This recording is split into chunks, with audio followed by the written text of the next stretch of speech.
Hello dear learners, welcome back. कैसे हैं आप सभी। आज जो हम ले रहे हैं वो आपकी क्लास 10th साइंस का चैप्टर 2 ले रहे हैं, जिसका नाम है आपका एसिड्स, बेसिस एंड सॉल्ट्स। देखिए, एनसीईआरटी की लाइन बाय लाइन हम यहाँ पे देखने जा रहे हैं। और आपको बता दें कि एनसीईआरटी में जो ये चैप्टर है आपका बहुत ही इंपॉर्टेंट चैप्टर है ना, जिसका नाम है एसिड, बेसिस एंड सॉल्ट्स। और मे भी आपने अपनी क्लास 9th में और अपनी प्रीवियस क्लासेस में इसके बारे में थोड़ी बहुत जानकारी ले चुके होंगे कि भाई एसिड्स क्या होते हैं, बेसिस क्या होते हैं। अब आपको थोड़ा सा इनके बारे में और डिटेल जाना है और इनकी प्रॉपर्टी के साथ में इनको पढ़ना है। ठीक है। एनसीईआरटी की मैं लाइन शुरुआत करता हूं यहां से पढ़ना। सबसे पहले तो देखो, इस पूरे पैराग्राफ में जो यहां से यहां तक है आपको मैं पहले बता देता हूं। ये वाला जो पैराग्राफ आपको दिख रहा है, ये वाला, इसमें ओवरऑल जो बातें हैं मैं पहले आपको समझा देता हूं। इसमें आपको ये बताया गया है कि एसिड और बेसिस जो कि आपने अपनी 9th में या फिर अपनी प्रीवियस क्लासेस में पढ़ चुके हैं, तो उन्हीं का सोच को, उन्हीं को यूज करके आपको एक आंसर देना है यहाँ पे क्वेश्चन का। और वो क्वेश्चन ये है कि यदि आपके घर में किसी को एसिडिटी हो जाए, एसिडिटी आप सब जानते हैं, मतलब पेट में जो अपच हो जाती है ना, खाना जब हम खा लेते हैं ज्यादा, तो थोड़ा सा क्या होता है, हमको गैस बनने लगती है। तो वो यदि किसी को हो जाती है तो आप उसको कौन सी रेमेडी दोगे। मतलब कि जब एसिडिटी होती है तो सिंपल सी बात ये होती है कि उसके पेट में एसिड की मात्रा बढ़ गई है। तो जब किसी के पेट में एसिड का बढ़ गया है तो उसको हम ऐसी रेमेडी देंगे जिससे कि वो एसिड का हो जाए, कम हो जाए। अब एसिड को जो न्यूट्रलाइज करता है, एसिड को जो कम करता है, उसका अपोजिट होता है आपका क्या, बेस। ठीक है। तो हम उसको कह देंगे, ऐसी रेमेडी देंगे, ऐसा उपचार देंगे, ऐसी दवाई देंगे जिसमें कि बेस ज्यादा हो। तो यहाँ पे फॉर एग्जांपल आपको बोला गया है कि आप लेमन दोगे, मतलब कि लेमन का जूस दोगे, या फिर आप विनेगर दोगे, या फिर आप बेकिंग सोडा दोगे। तो इन सभी में आप देखेंगे ध्यान से तो भाई लेमन जूस जो होता है आपका, वो बेसिकली एसिड ही होता है आपका, है ना। वो आपको आगे मैं बताऊंगा कैसे। इसके अलावा जो विनेगर है वो भी एक एसिड है, और साथ में जो बेकिंग सोडा है वो हमारे लिए एक बेस है। तो हम यहाँ पे बेकिंग सोडा देंगे जिसकी उसकी एसिडिटी कम हो जाएगी। ठीक है। आगे देखो जरा। इसके अलावा आपको इस चैप्टर में ये बताया गया है कि जो एसिड जो होते हैं वो आपके सावर होते हैं। सावर मतलब होता है कि थोड़े से खट्टे होते हैं टेस्ट में, और ये अपने कलर को चेंज कर लेते हैं। जब भी ये ब्लू लिटमस पेपर के संग में आते हैं तो उसको रेड में कन्वर्ट कर देते हैं। अब आपके दिमाग में क्वेश्चंस जरूर आना चाहिए कि भाई साहब ये लिटमस क्या होता है, तो चलो उसको भी समझ लेते हैं। तो यहाँ पे मैंने कुछ इमेजेस का यूज किया हुआ है, पहले इनको देख लेते हैं। मैं इसको साइड में कर दूं थोड़ा सा, इधर आप देखिए ध्यान से।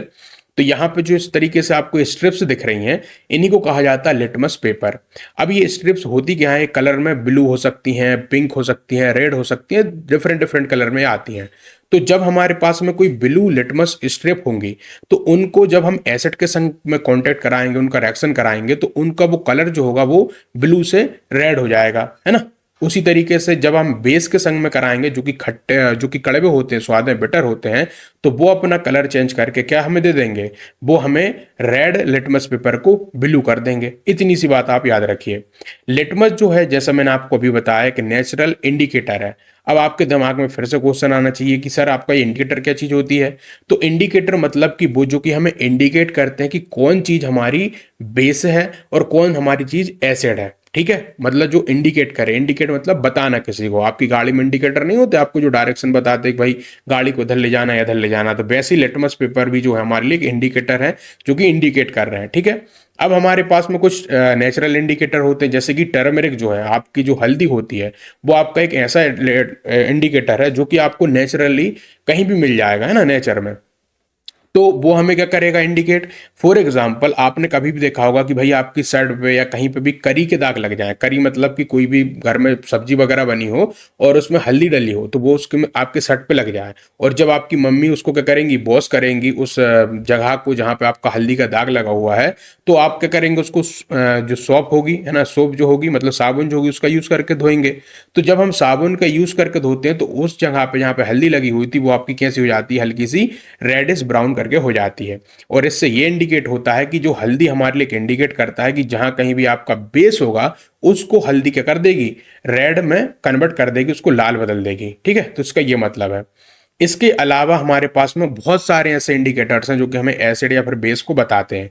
फॉर एग्जाम्पल जैसे इसमें लिखा है कि you can also use synthetic indicators. अब हमारे दिमाग में क्वेश्चन आना चाहिए फिर से कि यार ये सर सिंथेटिक इंडिकेटर्स क्या है, अभी तो आपने हमको नेचुरल बताया हल्दी जैसे की है, अब सिंथेटिक क्या हो गया।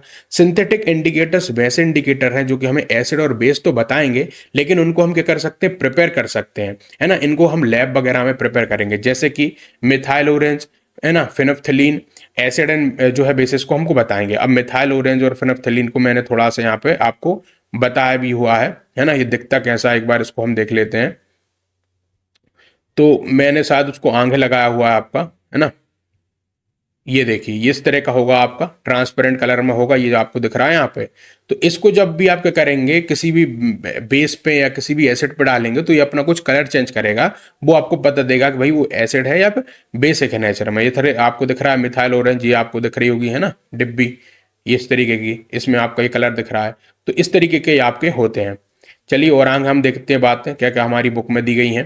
तो हम इस चैप्टर में जो है इन्हीं चीज़ों को स्टडी करने वाले हैं कि एसिड या जो बेसिस होते हैं वो किस किस तरह की रिएक्शंस शो करते हैं, और ये जो है एसिड और बेसिस कैसे एक दूसरे को कैंसिल कर देते हैं, एक दूसरे का इफेक्ट, ठीक है। और इससे रिलेटेड हमारी जो डे टू डे लाइफ में जो भी एक्टिविटीज होती हैं उनको भी देखते जाएंगे। अब आपकी बुक में एक पैरा दिया गया है इस तरीके से बॉक्स में बना हुआ, उसको भी देख लेते हैं। तो उसमें क्या लिखा है देखो, लिटमस सॉल्यूशन आपका पर्पल होता है, कैसा, एक पर्पल डाई होती है। अब यहाँ पे मैं आपको पहले बता देता हूँ, पर्पल डाई करके मैंने यहाँ पे लगाई हुई की इमेज में, तो इस तरीके का होगा आपका। और ये जो आपको मिलता है वो इस तरह का एक प्लांट होता है जो आपको इमेज में दिख रहा है ना, इसको बोलते हैं थैलोफिटा करके। थैलोफिटा का एक प्लांट होगा जिससे कि एक लिचिन मिलेगी। लिचिन देखो इस तरह की लिचिन रहेगी, ये इसको लिचिन बोलते हैं, है ना। तो इसमें क्या होगा आपका कि उससे एक्सट्रैक्ट करके एक हम क्या बनाएंगे, एक लिटमस सॉल्यूशन बनाएंगे जो कि पर्पल कलर का होगा, है ना। इससे निकालेंगे ये जो आपको दिख रहा है इससे।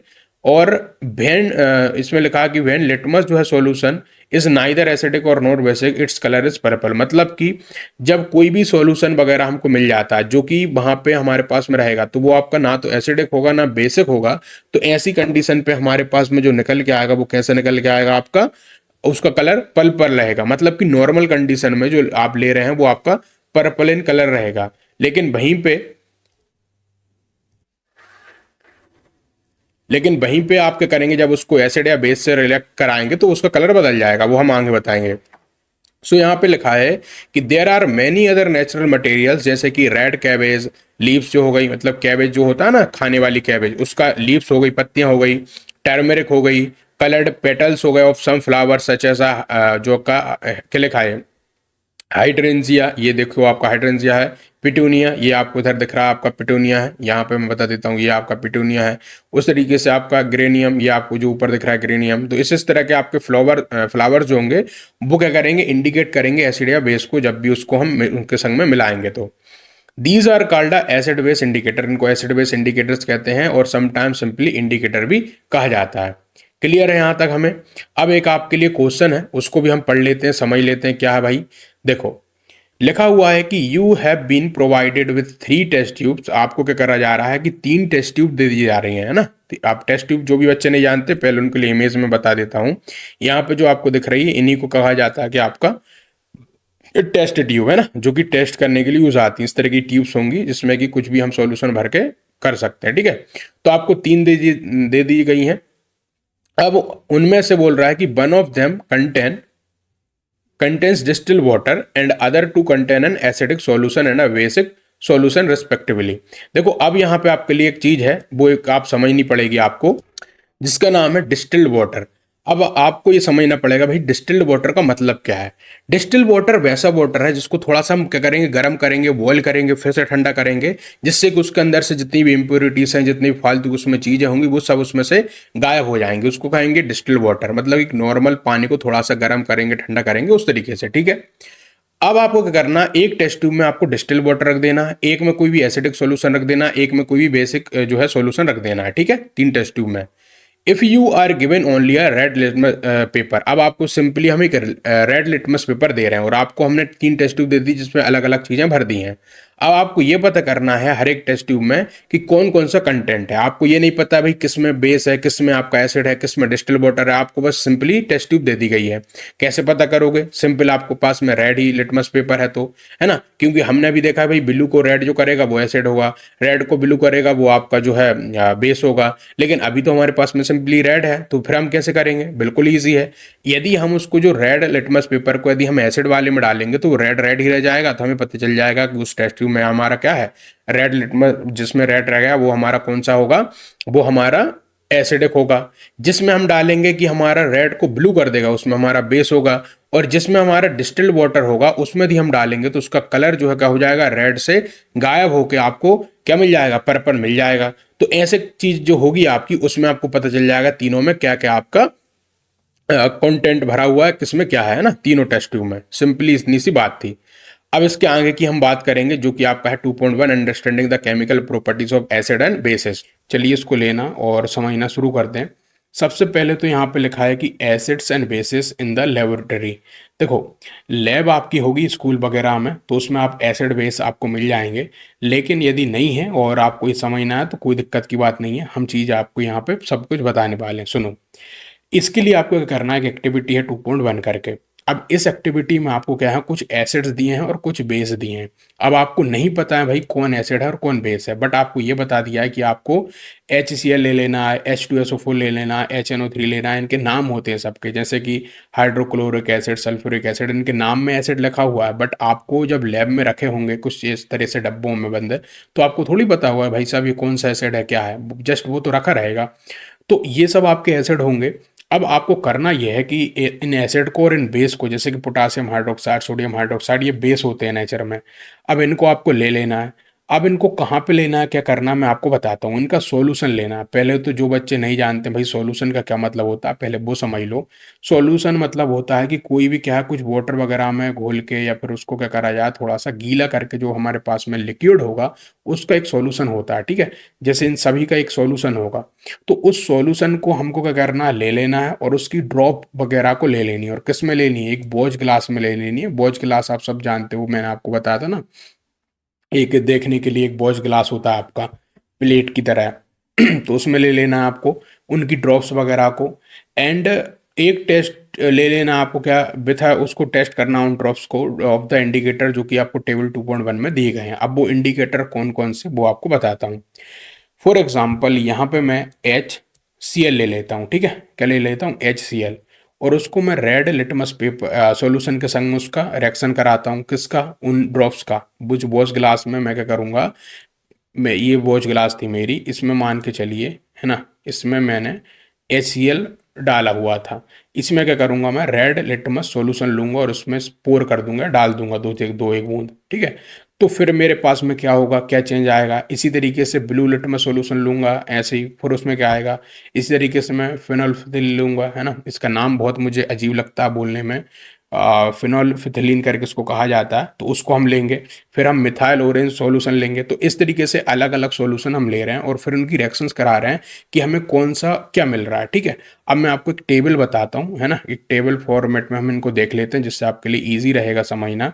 चलिए, यहाँ पे आपको एक टेबल दिख रही होगी, इसको ध्यान से देखिए। अब मैं आपको चीज़ें बता रहा हूँ, उनको ध्यान से देखिएगा। अब जो आपको यहाँ पे चीज़ें दिख रही हैं इनको ध्यान से देखो। जैसे कि हमारे पास है क्या, HCl। जब HCl का रेड लिटमस सॉल्यूशन के संग रिएक्शन होगी तो कोई भी कलर नहीं मिलेगा। क्यों नहीं मिलेगा वो पर समझ लीजिए। क्योंकि एसिड जो होते हैं कभी भी जब रेड के संग में रिएक्शन करेंगे, चूंकि वो रेड ही चेंज करते हैं, तो रेड के संग में रेड होगा तो कुछ नहीं होगा, तो सिंपली रेड अकेला रह जाएगा। जब वो ब्लू लिटमस सॉल्यूशन के संग रिएक्शन करेंगे तो उसको रेड में चेंज कर देंगे, ये हमने पहले पढ़ा हुआ है। और जो हमारे पास में फिनोल्फिथिलीन है ना, फिनोल्फिथिलीन को ये कलरलेस कर देगा। कलरलेस मतलब कि जो भी उसका कलर होगा, जो भी आप देखेंगे अपनी लैब वगैरह में, तो जो भी उसका कलर होगा जब एसिड के संग में वो रिएक्शन करेगा तो एकदम कलर लेस हो जाएगा। उसका जो कलर होगा एकदम से आपको कैसा मिलेगा, कुछ भी नहीं मिलेगा, वाटर की तरह एकदम साफ। फिर मिथाइल ऑरेंज के संग में जब रिएक्शन होगी एसिड के संग मतलब HCl की, तो उसे वो कन्वर्ट कर देगा एक पिंकिश रेड में, है ना, इस तरीके से। तो आप देखेंगे जितने भी एसिड होंगे, HCl, H2SO4, HNO3, CH3, COOH करके, सारे क्या करेंगे, आपका एक जैसी चीज शो करेंगे। देख रहे हो आप, है ना, इसको कलरलेस कर दिया, इसको रेड कर दिया, इसको पिंकिश रेड कर दिया, सभी के संग ऐसे ही होगा। वहीं पे जितने भी बेस होंगे, मतलब कि NaOH हो गया, KOH हो गया, ये सब कुछ, इनको क्या करेगा वो, रेड लिटमस सॉल्यूशन क्या होंगे, बेस के संग में ब्लू हो जाएगा। वहीं पे ब्लू जो लिटमस सॉल्यूशन था वो नो चेंज होगा, क्योंकि बेस जब ब्लू के संग में रहेगा तो ब्लू होगा। फिर उसके अलावा जो आपका फिनोल्फिथिलीन है उसको रेड टू पिंक में कर देगा, क्योंकि फिनोल्फिथिलीन का कलर क्या होगा उस समय, रेड कलर का होगा। तो उसको वो पिंक कलर में कर देगा जब भी वो बेस के संग में आएगी कांटेक्ट में, फिनोल्फिथिलीन, ठीक है। वहीं पे मिथाइल ऑरेंज जो होगा वो उसको चेंज कर देगा किसमें, येलो, मतलब चेंज नहीं करेगा, वो येलो कलर में रहेगा। मिथाइल ऑरेंज आपका येलो इन कलर रहता है, तो वो आपका येलो कलर ही रहेगा जब भी बेस के संग में रिएक्शन करेगा। क्लियर, इतनी सी बात ये आपको इस एक्टिविटी में बताया गया था और वो आपको मैंने आई होप समझा दी और समझ भी आई होगी। ठीक है, मैं इसको क्लोज कर रहा हूँ। अब सीधा हम आगे बढ़ रहे हैं और आगे की जो चीज़ें हैं उसको समझते जाते हैं। तो ये जो चीज़ थी आपकी ऊपर की, जिस एक्टिविटी को हमने करा उससे हमारे लिए कुछ कुछ चीज़ें क्या हुई, क्लियर हुई हैं, है ना। तो अब हमें ये पता चल रहा है कि कौन सा सब्सटेंस हमारा क्या है, एसिड है नेचर में, और कौन सा हमारा सब्सटेंस बेस है नेचर में, ठीक है। तो वो हमें कलर चेंज जैसे ही होगा उससे पता चल जाएगा। अब ये तो कलर चेंज से हो रहा भाई, है ना, जो भी हम चीज़ अभी तक समझे हैं तो उसमें कलर चेंजिंग हो रही। लेकिन क्या होगी, ये कलर चेंज ना होकर हमें क्या मिले, स्मेल मिले, और स्मेल से हमें पता चले, खुशबू से पता चले, सूंघ के पता चले कि वो हमारा सब्सटेंस एसिडिक है या फिर बेसिक है। इसको पता करने के लिए हमारे पास में कुछ इंडिकेटर्स होते हैं, जैसे कि ऑल फैक्ट्री इंडिकेटर्स हमारे पास होता है। अब ये ऑल फैक्ट्री इंडिकेटर, हम उन इंडिकेटर्स को बोलते हैं जो कि अपनी ऑडोर चेंज करते हैं, अपनी खुशबू चेंज करते हैं। कैसे, फॉर एग्जाम्पल यहाँ पे मैं शो करता हूँ आपको। ये जो आपको दिख रहा है यहाँ पे अनियन है। अनियन जो है आपका एक ऑल फैक्ट्री इंडिकेटर कहलाता है। क्यों? क्योंकि जब भी अनियन जो होती, प्याज जो होती है आपकी एसिड के संग में रिएक्शन करती है, तो वो जो होती है अपना क्या करती है, जो स्मेल होती है उसकी वो एकदम खो देती है और हमको उसकी फिर स्मेल नहीं आती। और जब उसकी स्मेल नहीं आती तो हमको पता चल जाता है कि इसमें क्या है, हमारा जो भी हमारे पास में सब्सटेंस होगा वो एक एसिड इन नेचर है। क्लियर है इतनी सी बात? बहुत बढ़िया। तो अब हम एक एक्टिविटी और करते हैं 2.2। इसमें हमें क्या करना है, कुछ फाइनली चॉप्ड ऑनियन ले लेने हैं और इनको एक प्लास्टिक बैग में आपको ले लेना है। और इनके संग में क्या करना है, आपको कुछ स्ट्रिप्स जो है क्लीन क्लॉथ की उसमें रख देनी है। इसका क्या मतलब है आपको बताता हूँ। प्लास्टिक की आप इस तरीके से जो पॉलीथीन वगैरह आती है ना, वो ले लीजिए, है ना, कुछ इस तरीके से। उसमें क्या करिए, जो फाइनली चॉप्ड अनियन वगैरह आपने काट के जो रखी हैं उनको रख दीजिए उसमें। और इनके संग में क्या करिए, पेपर किस तरीके से स्ट्रिप्स वगैरह इसमें डाल के रख दीजिए। तो जो पेपर की स्ट्रिप्स जो होंगी इसमें क्या करेंगी, वो अनियन के रस को सोख लेंगी, और उसकी जो पेपर या जो भी हमारे पास में क्लॉथ वगैरह की जो स्ट्रिप्स हैं वो क्या होंगी, उसमें कुछ खुशबू आ जाएंगी, है ना, जब इनको आप इस तरह से रखेंगे। और उसको एकदम से क्या करिए, बांध बांध के बढ़िया से फ्रीज में रख दीजिए। अब जब आप देखेंगे, है ना, इसको ओवरनाइट के लिए फ्रिज में छोड़ दीजिए। और the cloth strip can now be use to test for acids and base, मतलब कि अब जो स्ट्रिप्स आपको मिलेंगी उसमें से बाहर निकालने के बाद में वो यूज हो जाएंगी किसके लिए, एसिड या फिर बेस को पता करने के लिए। कैसे, वो आपको अभी मैं सॉल्यूशन जब इसको बताऊंगा तो आपको क्लियर हो जाएगा। अब आपको क्या करना है, कोई भी दो स्ट्रिप्स आपके ले लेनी है जो क्लॉथ की थी, उनको आपको उसकी ऑर्डर चेक करना है पहले। तो उनको आप इस तरह से सूंघ के देखिए, फिर आप देखिए कि उसमें से किस तरह की स्मेल आ रही है, ठीक है। फिर आप उसमें क्या करिए, एक उसकी सरफेस को थोड़ा सा क्लीन करके, कीप देम ऑन मतलब क्लीन सरफेस पे रख के, उसमें क्या करिए, कुछ ड्रॉप्स जो हैं, मतलब कि ऐसे आप फॉर एग्जांपल जो स्ट्रिप्स हैं उसको ऐसे रख दीजिए। और उसमें कुछ ड्रॉप क्या करिए, इस तरीके से जो हमारे पास में कौन है, HCl है, उस सॉल्यूशन की डालिए, है ना, उन स्ट्रिप्स पे। एंड फ्यू ड्रॉप डालिए आप किसकी, डाइल्यूट NaOH सॉल्यूशन की ऑन अदर, मतलब कि दूसरी पे एक दूसरी स्ट्रिप और लीजिए, उस पर आप क्या करिए, NaOH को डालिए, है ना, एक में डालिए आप इसको और एक में NaOH को, ठीक है। इस तरीके से आपको दिख भी रहा होगा। तो जब ऐसा आप करेंगे तो आपको क्या होगा, कुछ चीज़ मिलेंगी, है ना, कुछ आपको मतलब कि सॉल्यूशंस मिलेंगे, मतलब कुछ आपको चीज़ें पता चलेंगी। तो अब उन ऑब्जर्वेशन को हम पहले देख लेते हैं कि आपको भाई क्या क्या पता चलता है, ठीक है। चलो 2 मिनट जरा रुकना, मैं आपको शो कर देता हूँ। तो देखिए आपको क्या होगी, कुछ कुछ चीज़ें उसके बाद मिलेंगी आपको। मतलब क्या है कि जैसे ही आप देखेंगे, आपने क्या करा, उस स्क्रिप्ट्स पे जब आपने क्या करा, NaOH को डाला, मतलब जैसा आपकी एक्टिविटी में दिया गया है यहाँ पे लगा ना, कीम देम ऑन सरफेस, एंड जो आपको क्या करना उन पे NaOH वगैरह को डालना, HCl को डालना है। तो जब आपने क्या करा, एक स्ट्रिप पे NaOH डाला और एक पे HCl डाला, तो आपको क्या मिलेगा वो आपको बता रहा हूँ। तो जब आपने इस पे, जिस पे आपने क्या डाला था, NaOH डाला था ना, मतलब कि सोडियम हाइड्रोक्साइड डाला था, तो उसमें क्या होगा, उस ओनियन क्लॉथ की जो ओडोर है, जो खुशबू है, वो एकदम बेनिश हो जाएगी, गायब हो जाएगी। लेकिन जिस पे आपने HCl डाला था, एसिड डाला हुआ था, उसकी ओडोर कैसी रहेगी, रिमेन अनचेंज रहेगी, मतलब कि उसकी ओडोर आती रहेगी आपको।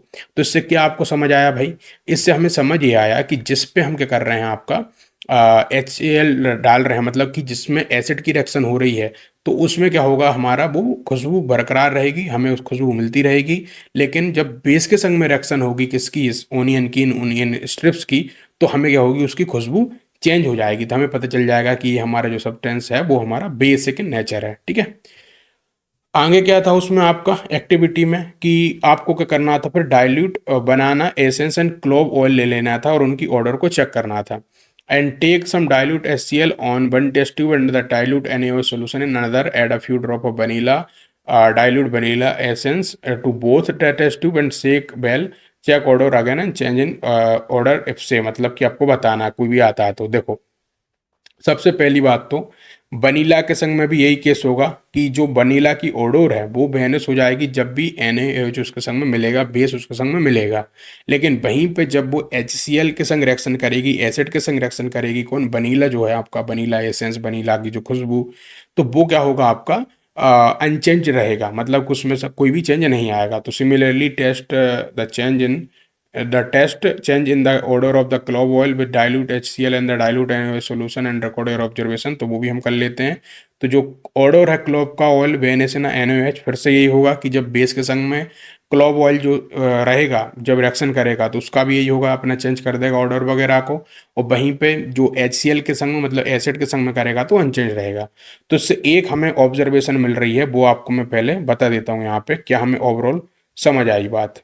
तो हमें बात ये समझ आई भाई कि, यहाँ पे हम लौटते हैं वापस, तो हमें ओवरऑल क्या समझ आया वो हम यहाँ पे लिख के बता देते हैं कि जितने भी हमारे ऑर्डर वाले हमने सब्सटेंस लिए थे, ऑर्डर वाले सब्सटेंस लिए थे, तो वो जब बेस के संग में रिएक्शन कर रहे हैं, बेस के संग में मिल रहे हैं, तो वो क्या कर रहे हैं, अपनी जो ऑर्डर है उसको चेंज कर रहे हैं। और चेंज करके क्या हो रही है, ऑर्डर गायब हो जा रही है ना, बेनेस हो जा रही है। तो ऑर्डर चेंज ना कह के हम कह सकते हैं बेनेस हो रही है, मतलब कि गायब होना। बेनेस को बोलते हैं आपका क्या, गायब होना।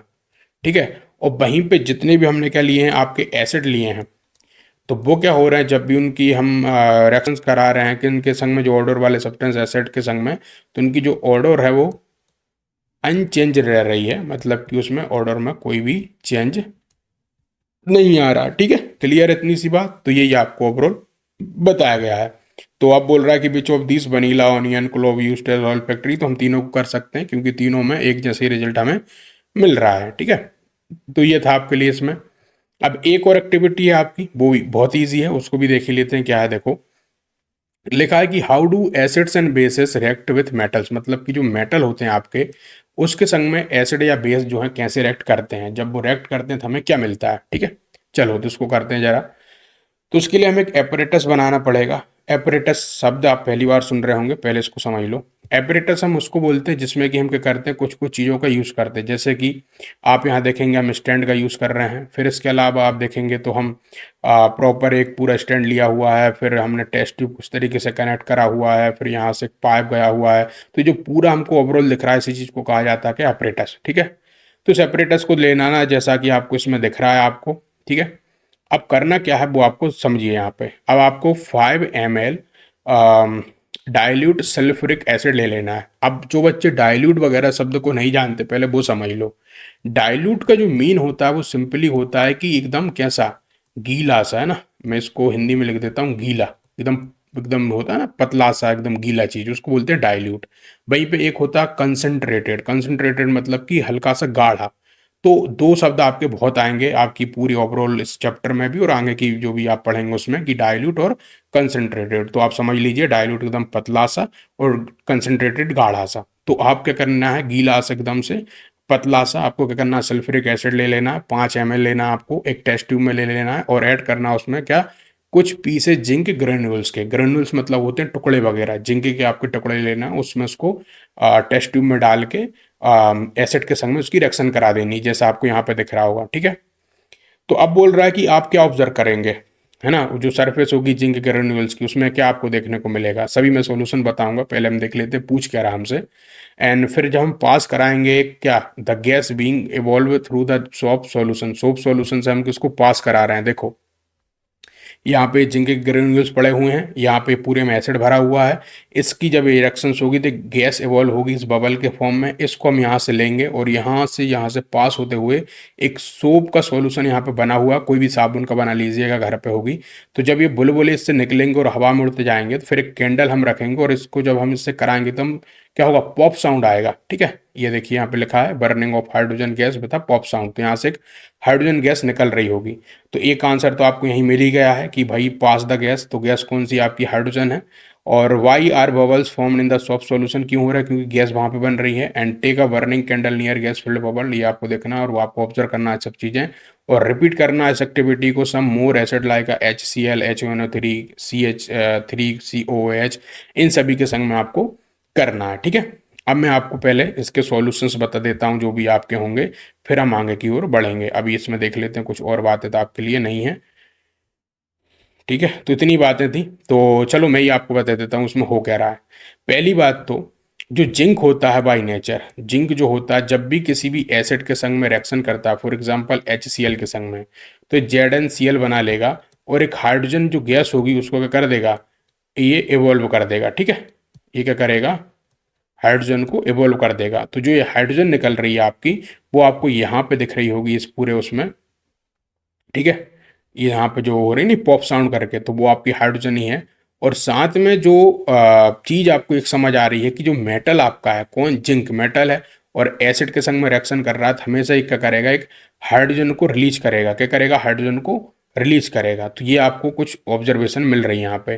तो अब यहाँ पे देखेंगे कि क्या हो रहा है कि नोट दैट मेटल जो होते हैं इन अबव रिएक्शन डिस्प्लेस करते हैं किसको, हाइड्रोजन एटम को from acid S hydrogen gas and form जो है कंपाउंड कॉल्ड सॉल्ट, और एक कंपाउंड बना लेते हैं जिसका नाम होता है क्या, सॉल्ट। ये याद रखिएगा, क्या याद रखना है हमको, पहली चीज ये कि जब भी मेटल रिएक्ट करते हैं एसिड के संग में, तो पहली बात तो वो हाइड्रोजन रिवॉल्व करते हैं, हाइड्रोजन छोड़ देते हैं, और दूसरी चीज वो सॉल्ट की फॉर्मेशन कर लेते हैं, जैसे कि यहाँ पे आपका ZnCl बन गया है। ठीक है, उसी तरीके सोडियम के संग में होता किसका, प्लस HCl, तो आपका क्या बन जाता वहां पे, आपको मिल जाता NaCl जो कि एक सॉल्ट है, और आपका हाइड्रोजन बाहर निकलता हुआ दिख जाता। ठीक है, तो ये आपको समझना पड़ेगा, और वही चीज़ यहाँ पे हो रही है। तो ये पूरी आपकी ओवरऑल बन के आएगी, जिसमें कि एसिड प्लस मेटल जब भी मिलेंगे, सॉल्ट आएगा आपके पास में, और हाइड्रोजन गैस आपके पास में अवेलेबल होती दिखेगी। ठीक है, तो अब हमसे बोल रहा है कि जो इक्वेशन आई है रिएक्शन की, आपने जो ऑब्जर्व करी है उनको लिख सकते हो क्या, मैंने आपको ऑलरेडी लिख के बता दी है, कोई बड़ी बात नहीं थी आपकी। ठीक है, अब आपकी एक एक्टिविटी और है जिसमें कि हम क्या कराएंगे, अब बेस के संग में रिएक्शन कराएंगे। अभी तो आपकी एसिड के संग में हुई थी, अब बेस के संग में जब होगी तो क्या मिलेगा, करें जरा। तो अब हमें क्या करना है, प्लेस करना कुछ फ्यू जो है क्या पीसेस ग्रेन्युलेटेड जिंक मेटल के, वही आपके जिंक का जो आपके टुकड़े थे ना, उन्हीं को हमको ले लेना है फिर से टेस्ट ट्यूब में। और अब हमें 2 ml सोडियम हाइड्रोक्साइड सॉल्यूशन की ले लेनी है। सोडियम हाइड्रोक्साइड क्यों ले रहे हैं, क्योंकि ये बेसिक होता है नेचर में। ठीक है, एंड वार्म करना हमको contents of the test tube, मतलब कि जब हम इन चीज़ों को टेस्ट ट्यूब में लेंगे तो उसको थोड़ा सा गर्म करना पड़ेगा। अब गर्म क्यों कर रहे हैं, क्योंकि इसकी रिएक्शन जब तक नहीं होगी जब तक इसको एक्सटर्नल हीट ना मिले। अब हम रिपीट करेंगे rest of the step S activity 2.3 and record your observation, वही चीज़ हम करेंगे। तो आपको ये मिलेगा कि जब NaOH जब आपका एक्वेंस में मतलब पानी में घुला हुआ रिएक्शन करेगा किसके संग में, जिंक के संग में, तो आपको Na2ZnO2 मिलेगा, और फिर से हाइड्रोजन गैस आपकी इवॉल्व होती दिखेगी आपको। ठीक है, और ये जो कंपाउंड का नाम है इसको बोलते हैं सोडियम जिंकेट।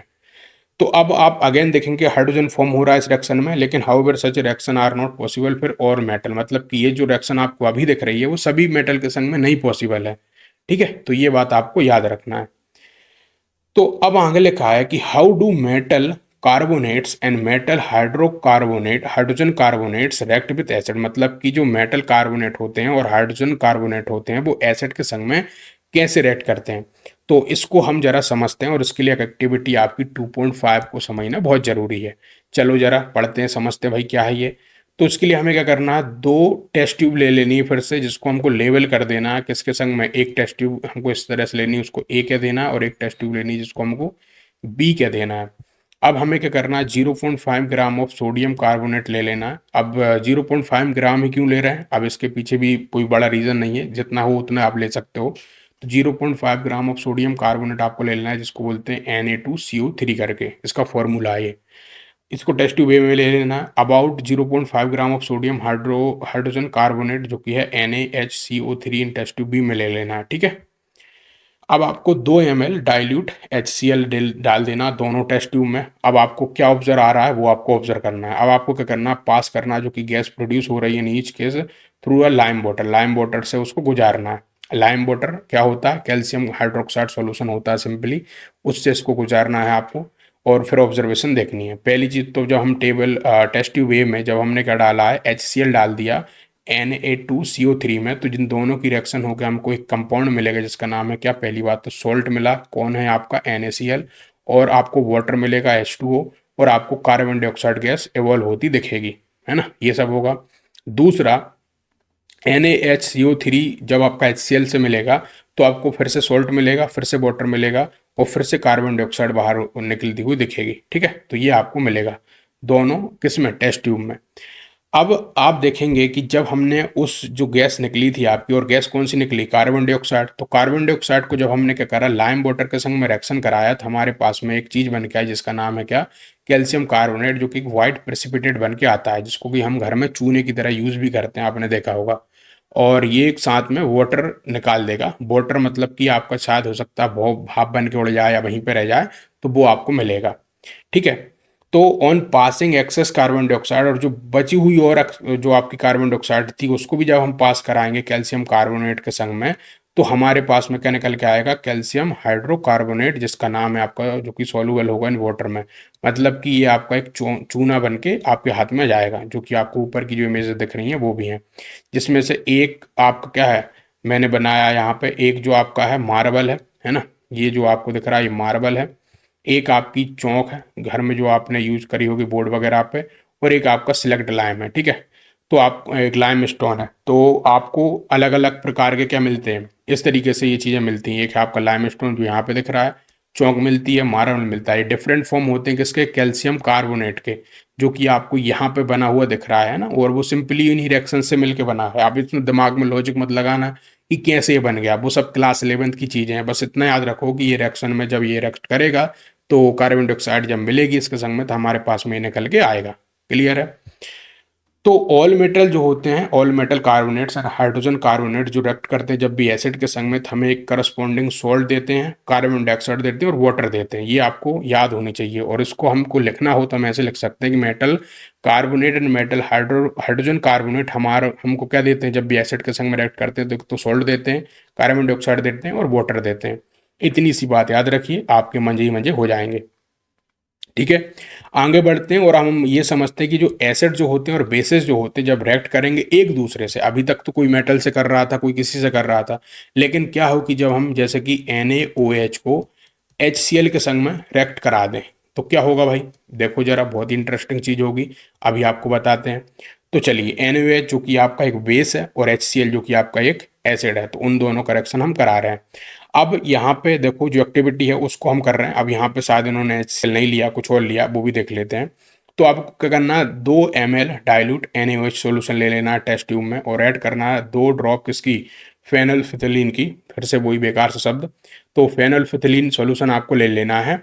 और जैसे मैंने आपको बताया था, जब इसकी रिएक्शन आप कराएंगे NaOH के संग में, तो आपको क्या मिलेगा, पहली बात तो उसको कलर आपको बताना जो भी आपको मैंने जस्ट आपको बताया था, ठीक है, उस सॉल्यूशन का। तो फिर आपको डाइल्यूट HCl भी जोड़ देना है वहाँ पे, अब ऑफ सॉल्यूशन में ड्रॉप बाय ड्रॉप डालते हुए इस तरीके से बूंद बूंद करके। And is there any colour change होता है रिएक्शन जो कि आपका मिक्सचर है उसका, वो आपको बताना है। और why did the colour of जो है phenolphthalein change after the addition of acid, और क्यों जो फेनल्फिथिलीन था उसका चेंज हो जाता है कलर जब उसके संग में एसिड मिलता है। और फिर उसमें ऐड कर देना few drop NaOH to the वो मिक्सचर के संग में, और does the pink colour of the phenolphthalein reappear, और why do you think this happened. तो अब सारे आंसर पहले तो देख लेते हैं हम क्या हो रहा है भाई साहब और क्या नहीं हो रहा है। चलो जरा,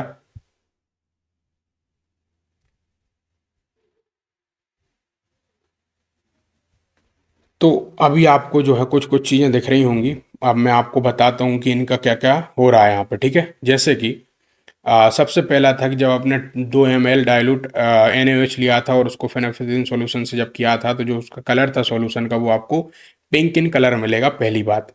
दूसरी ये कि जब आपने उसमें dilute HCl solution to the above solution drop by drop, जब आपने HCl सॉल्यूशन जब उसमें मिलाया ड्रॉप बाय ड्रॉप, तो जो कलर था उसका चेंज हुआ या नहीं हुआ, ये हमसे पूछ रहा था। जो पिंक कलर चेंज होकर क्या सा हो गया आपका, डिसअपियर होगा, जो कि मैंने अभी आपको जस्ट बताया था कि फिनलफिथलीन जो आपका है वो एसिड के संग में जब भी रिएक्ट करता है उसका कलर क्या हो जाता है, चेंज हो जाता है, कलरलेस हो जाता है वो। तो जो पिंक कलर का था एकदम से वाटरी कलर में बदल जाएगा, एकदम से कलर उसका डिसअपियर हो जाएगा, ठीक है। फिर इसके अलावा जब बोल रहा है कि why did the colour of जो है phenolphthalein change after addition of an acid, मतलब एसिड जब मिला तो क्यों हो गया, क्योंकि जो फेनलफिथिलीन है इज अ वीक एसिड है पहली बात तो, और इट गिव्स जो है pink colour in a strong base, मतलब कि ये जो अपना कलर होता है वो स्ट्रॉन्ग बेस में देता है। और जब इसमें एडेड होता है कौन, एसिड, तो ये रिएक्ट करता है with the base neutralisation and reaction जो है कर, और सो पिंक कलर डिसअपियर, तो उसका जो पिंक कलर है वो डिसअपियर हो जाता है, ठीक है। अब अगली बात थी कि NaOH जो हमको डालना था वो मिक्सचर में, और does pink colour of phenolphthalein disappear, तो एस मतलब रेअपियर होगा, बिल्कुल होगा, क्यों, क्योंकि बेस के संग में रिएक्ट करके फिर से अपना वो कलर शो कर देगा हमको। And why do you think this happened, तो उसका आंसर है कि it is due to the increase amount of जो है किसकी, NaOH की, जब उसमें NaOH बढ़ जाएगा देन एसिड से, तो जो effect of the base is nullify by the acid and vice versa, मतलब कि पहली बात क्या होगा कि NaOH HCl के संग मिलके आपको NaCl बना लेगा और H2O बना लेगा इस तरीके से, ठीक है। तो ये आपका होगा वहां पे, क्लियर है। आगे बढ़े, चलो इसको जरा ऑफ कर देते हैं हम। चलिए, तो अब अगला है आपका कि in the above activity we have observe that the effect of the base is nullify by acid and vice versa, मतलब कि एसिड का जो है क्या हो रहा है, नलीफाई कर रहा है एक दूसरे को, इसलिए तो हमको जो है फेनलफिथिलीन का कलर वापस से मिल रहा है ना। समझो इस चीज को, मतलब फेनलफिथिलीन का कलर हमें क्यों मिल रहा था, क्योंकि पहले जब आपने क्या करा इसमें HCl को जब हम मिलाते हैं तो इसका कलर क्या होता है आपका, डिसअपियर हो जाता है, लेकिन वापस से जब NaOH को मिलाया जाता है तो हमसे रेपेयर हो जाता है, क्यों, क्योंकि ये दोनों आपस में रिएक्ट कर लेते हैं, कौन, HCl और NaOH जो होते हैं, और फेनोल्फिथिलीन आपका फिर अकेला रह जाता है और इसलिए उसका कलर वापस आ जाता है उसका, ठीक है। तो ये चीज़ थी यहाँ पे। और जब भी कभी भी क्या होंगे आपके दो, एक एसिड और एक बेस साथ में मिलेंगे तो आपको क्या मिलेगी रिएक्शन, इस तरीके से कि एक आपका क्या मिलेगा वहाँ पे, सॉल्ट मिलेगा और आपको वाटर मिलेगा, ठीक है। ये आपको होगा सॉल्ट एंड वाटर आपके पास में आएगा, और इसको हम न्यूट्रलाइजेशन रिएक्शन भी कहते हैं, है ना, न्यूट्रलाइजेशन रिएक्शन इसको कहा जाता है जनरल। और neutralisation reaction can be written कैसे, कि base plus acid equal to salt plus water, clear है। अब आगे जरा और पढ़ते हैं, इसको खत्म करेंगे चैप्टर को हम, चलो। तो reaction of metallic oxide with acid, मतलब कि जो मेटेलिक ऑक्साइड जो होती है उनकी रिएक्शन एसिड के संग में कैसे होती है, जरा उसको समझ लेते हैं, चलिए जरा।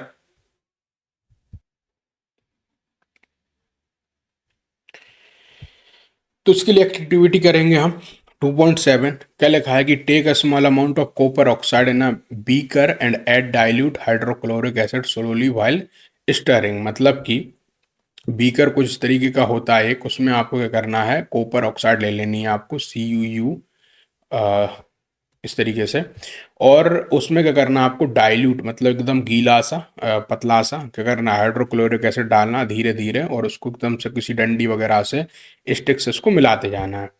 नोट करना आपको क्या, कलर सॉल्यूशन का और what has happened to the copper oxide पे क्या हुआ है, ठीक है। तो अब आपको क्या नोटिस मिला देखो, तो आप ये नोटिस करेंगे जो कलर होगा सॉल्यूशन का एकदम से ब्लू ग्रीन हो जाएगा पहली बात तो, एंड कॉपर ऑक्साइड जो है उसमें डिसॉल्व हो जाएगा। और जो ब्लू ग्रीन कलर आ रहा है आपका सॉल्यूशन का is due to the formation of जो है copper second chloride in the reaction and general reaction between metal oxide and the जो है acid can be written as. तो अब यहाँ पे हमने क्या देखा, देखो मैं थोड़ा समराइज आपको कर देता हूँ। पहले हमने देखा कि एसिड जो है आपके जब मेटल के संग मिलते हैं तो कैसा रिएक्शन करते हैं वो हमने देखा था अभी। फिर हमने देखा कि जब एसिड आपके किसी भी मेटल कार्बोनेट या जो है हाइड्रोजन कार्बोनेट के संग में रिएक्शन करते हैं तो आपका क्या ऐसा होता है आपका। फिर हमने देखा कि यार एसिड जो है किसी भी किसके संग में, मेटल ऑक्साइड के संग में जब रिएक्शन करेंगे तो क्या होगा, तो वही आपको बता रहा है कि मेटल ऑक्साइड के संग में रिएक्शन होगा तो सॉल्ट एंड वाटर ही मिलेगा, ठीक है। तो ये आपका होगा। अब राइट करिए क्या लिखा है इन एंड बैलेंस करिए the equation for the above reaction and since the metallic oxide react with the acid to give salt and water similar to the reaction of base with an acid metallic oxide are said to be basic oxide, मतलब कि simple ये लिखा है यहाँ पे कि जो कि मेटेलिक ऑक्साइड रिएक्ट करती है एसिड के संग में, तो हमें सॉल्ट एंड वाटर देते हैं। तो इसी तरीके से जब ये बेस के संग में रिएक्ट करेगा एक एसिड, वो भी हमें मेटेलिक ऑक्साइड बनाएगी, जो कि हमारा बेसिक ऑक्साइड होगी। मतलब कि अभी आपको बताया था ना कि जब HCl आपका NaOH से जब रिएक्शन कर रहा था तो क्या दे रहा था, ये मेटल ऑक्साइड ही तो है NaOH, तो ये हमें क्या दे रहा था आपका NaCl और आपका H2O, है ना, यही तो दे रहा था। तो ये जो आपका है वो भी वही बात यहाँ पे बोल रहा है, ठीक है। अब हम आगे जरा चीज को समझते हैं क्या लिखा है कि रिएक्शन हम देख रहे हैं किसकी, नॉन मेटालिक ऑक्साइड की बेस के संग में, कि जो नॉन मेटालिक ऑक्साइड है उनका बेस के संग में कैसे रिएक्शन होता है। अब नॉन मेटालिक ऑक्साइड कौन कौन सी होंगी वो भी हम बता देते हैं आपको। जैसे कि कार्बन डाइऑक्साइड हो गई, कैल्शियम हाइड्रोक्साइड हो गया, जैसे कि लाइम वाटर है आपका 2.5 में, तो calcium hydroxide which is base है, रिएक्ट करेगा with carbon dioxide to produce a salt and water. Since this is similar to the reaction between base and acid, can conclude that a non metallic oxide are acidic nature. Acid होता है nature में, मतलब कि आपको एक acid मिलेगा, मतलब कि जब भी एक नॉन मेटालिक ऑक्साइड बेस के संग में रिएक्ट करेगी तो आपको एक एसिड मिलेगा, ठीक है, इसका ये मतलब है। अब आगे लिखा है कि why should curd and sour substances not be kept in brass and copper vessels, मतलब कि खट्टे जो पदार्थ जो है आपके और कर्ड वगैरह हो गया, वो उनको हमको ब्रास या फिर कॉपर में क्यों रखना चाहिए। अब 2 सेकंड मुझे दो, जरा चार्ज लगाना पड़ेगा उसको। तो हाँ, क्यों नहीं रखना चाहिए, तो भाई सिंपल इसका रीज़न है, क्योंकि ये जो है आपके मेटल है, ठीक है, कौन, कॉपर वगैरह या ब्रास वगैरह मेटल है, और ये जो आपका सॉवर या फिर कर्ड जो है आपका कैसा है, एसिडिक नेचर है। तो जब मेटल और एसिड मिलेंगे तो आपको एक सॉल्ट बन जाएगा NaCl, है ना, और उसकी वजह से कैसा हो जाएगा, बेकार हो जाएगा उसका स्वाद वगैरह भी, और एक तरीके से ये हमारे लिए खाने के लिए नहीं रहेगा, इसलिए उसको नहीं रखा जाता, ठीक है। फिर अगला क्वेश्चन था कि which gas is usually liberated when an acid react with the metal, तो आपको भी बताया था कौन, hydrogen H2। And illustrate with example how will you test for the presence of this gas, तो ये आपको वही डायग्राम बना लेना है यहाँ पे। अब बोल रहा है कि एक मेटल कंपाउंड ये है जो कि रिएक्ट करता है डाइल्यूट हाइड्रोक्लोरिक एसिड के संग में, मतलब एक डाइल्यूट पतला सा वो हाइड्रोक्लोरिक एसिड है और एक कंपाउंड है उसके संग में रिएक्ट करता है और प्रोड्यूस करता है एक इफरवेनेंस।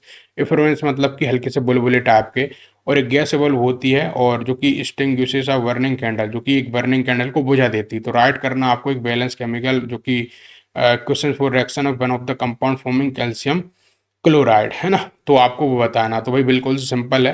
पहली बात तो कार्बन डाइऑक्साइड निकलेगी इससे, जो कि कैंडल को बुझा देगी, और दूसरी बात जो है ये कि ये कंपाउंड कौन है, तो क्या जो कंपाउंड आपका कौन होगा, तो सिंपल सी बात है वो आपका कैल्शियम हाइड्रोक्साइड होगा, है ना, जिसके संग में HCl रिएक्ट कर रहा है ना, बिल्कुल सिंपल है, कुछ नहीं उसमें हलवा। चलो आगे बढ़े जरा, क्या लिखा है कि what do all acid and all bases have in common, मतलब कि एसिड या बेस में कॉमन क्या चीज है। Hello dear learners, welcome back. अब यहाँ पे हम कंटिन्यू कर रहे हैं आपका जो अगला पॉइंट है उसको, जो कि है क्या, what do all acid and all bases have in common, मतलब कि जितने भी एसिड हमने अभी तक पढ़े थे और जितने भी हमने बेस जो अभी तक हमने पढ़े थे, उन सभी में कॉमन क्या, उसको अभी हम समझने जा रहे हैं, ठीक है। चलिए, तो लिखा है यहाँ पे कि आपका सेक्शन कौन सा है, ध्यान से यहाँ पे देखो, सेक्शन 2.1 में हमने क्या देखा है वो देख लीजिए कि we have seen that all acid have similar chemical properties, मतलब कि जितने भी एसिड होते हैं उनमें क्या होती है, सिमिलर केमिकल प्रॉपर्टीज होती हैं आपकी, ठीक है।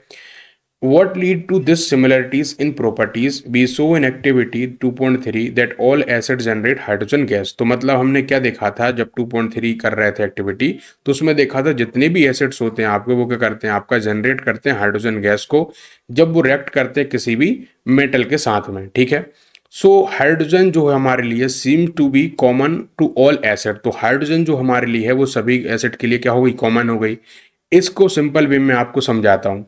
जब कभी भी एक मेटल होगा और जब कभी भी आपको एसिड दिया जाएगा, दोनों अपने आप में क्या करेंगे, रिएक्शन करेंगे। दुनिया का कोई भी एसिड हो, चाहे वो HCl हो, चाहे आपका हाइड्रोक्लोरिक एसिड हो, सारे के सारे मेटल के संग मिलकर क्या करेंगे, हाइड्रोजन को रिलीज करेंगे। इतनी बात हमें एक्टिविटी 2.3 में पता चल गई थी, उसी को यहाँ पे इन्होंने लिखा हुआ है, और इस चीज से हमें एक कॉमन फैक्टर चीज पता चल रही है। अब कुछ अगली एक्टिविटी की तरफ हम बढ़ रहे हैं, उसमें हम देखते हैं जरा क्या। तो let us perform an activity to investigate जो है क्या, whether all compounds containing hydrogen are acidic. अब देखो इसका हम उल्टा बोलने की कोशिश कर रहे हैं। हमने आपसे कहा कि भाई जितने जो हैं हाइड्रोजन देते हैं वो आपके ज़्यादातर एसिड होते हैं। अब हम ये कह रहे हैं कि जो भी हाइड्रोजन अब देगा क्या वो वही एसिड ही होगा क्या, मतलब कि जो हाइड्रोजन रिलीज करेगा क्या हम उसको कह देंगे कि वो एसिडिक है। तो इस चीज़ को हम जरा प्रूव करने जा रहे हैं इस चीज़ को। तो चलिए इसके लिए 2 पॉइंट एक्टिविटी आपकी 2.8 जो है उसको देख लेते हैं। तो इसके लिए हमें क्या करना है, कुछ सॉल्यूशंस ले लेने हैं अलग अलग, जैसे कि आपको ग्लूकोज वगैरह ले लेना है। तो ग्लूकोज आप ये मत समझिएगा कि जो आपको मार्केट में मिलता है ग्लूकोज है ना, जो आप ड्रिंक के लिए पीते हैं, ये अलग प्रकार के कंपाउंड है जिसका फॉर्मूला क्या है अलग है, और इसको हम ग्लूकोज बोलते हैं, ये आप याद रखिए। फिर आपको एल्कोहल वगैरह ले लेनी है।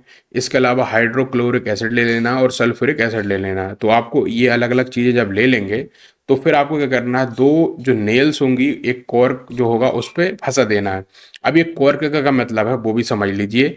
एक आपको एक इस तरीके से एक शेप में एक वुड वगैरह का या इस तरीके का एक टुकड़ा मिलेगा, उसी को कॉर्क बोल रहे हैं। तो उसमें क्या करना है, उसको लेके आपको दो जो कील होती हैं वो आपको इस तरीके से इसमें इमर्स कर देनी है ना, इस तरीके से आपको लगा देनी है। उसके बाद हमें क्या करना है, उसको प्लेस कर देना उस पूरे कॉर्क को एक 100 ml के बीकर में। बीकर इधर साइड में देख लो, ये इस तरीके से ये आपका कॉर्क हो गया।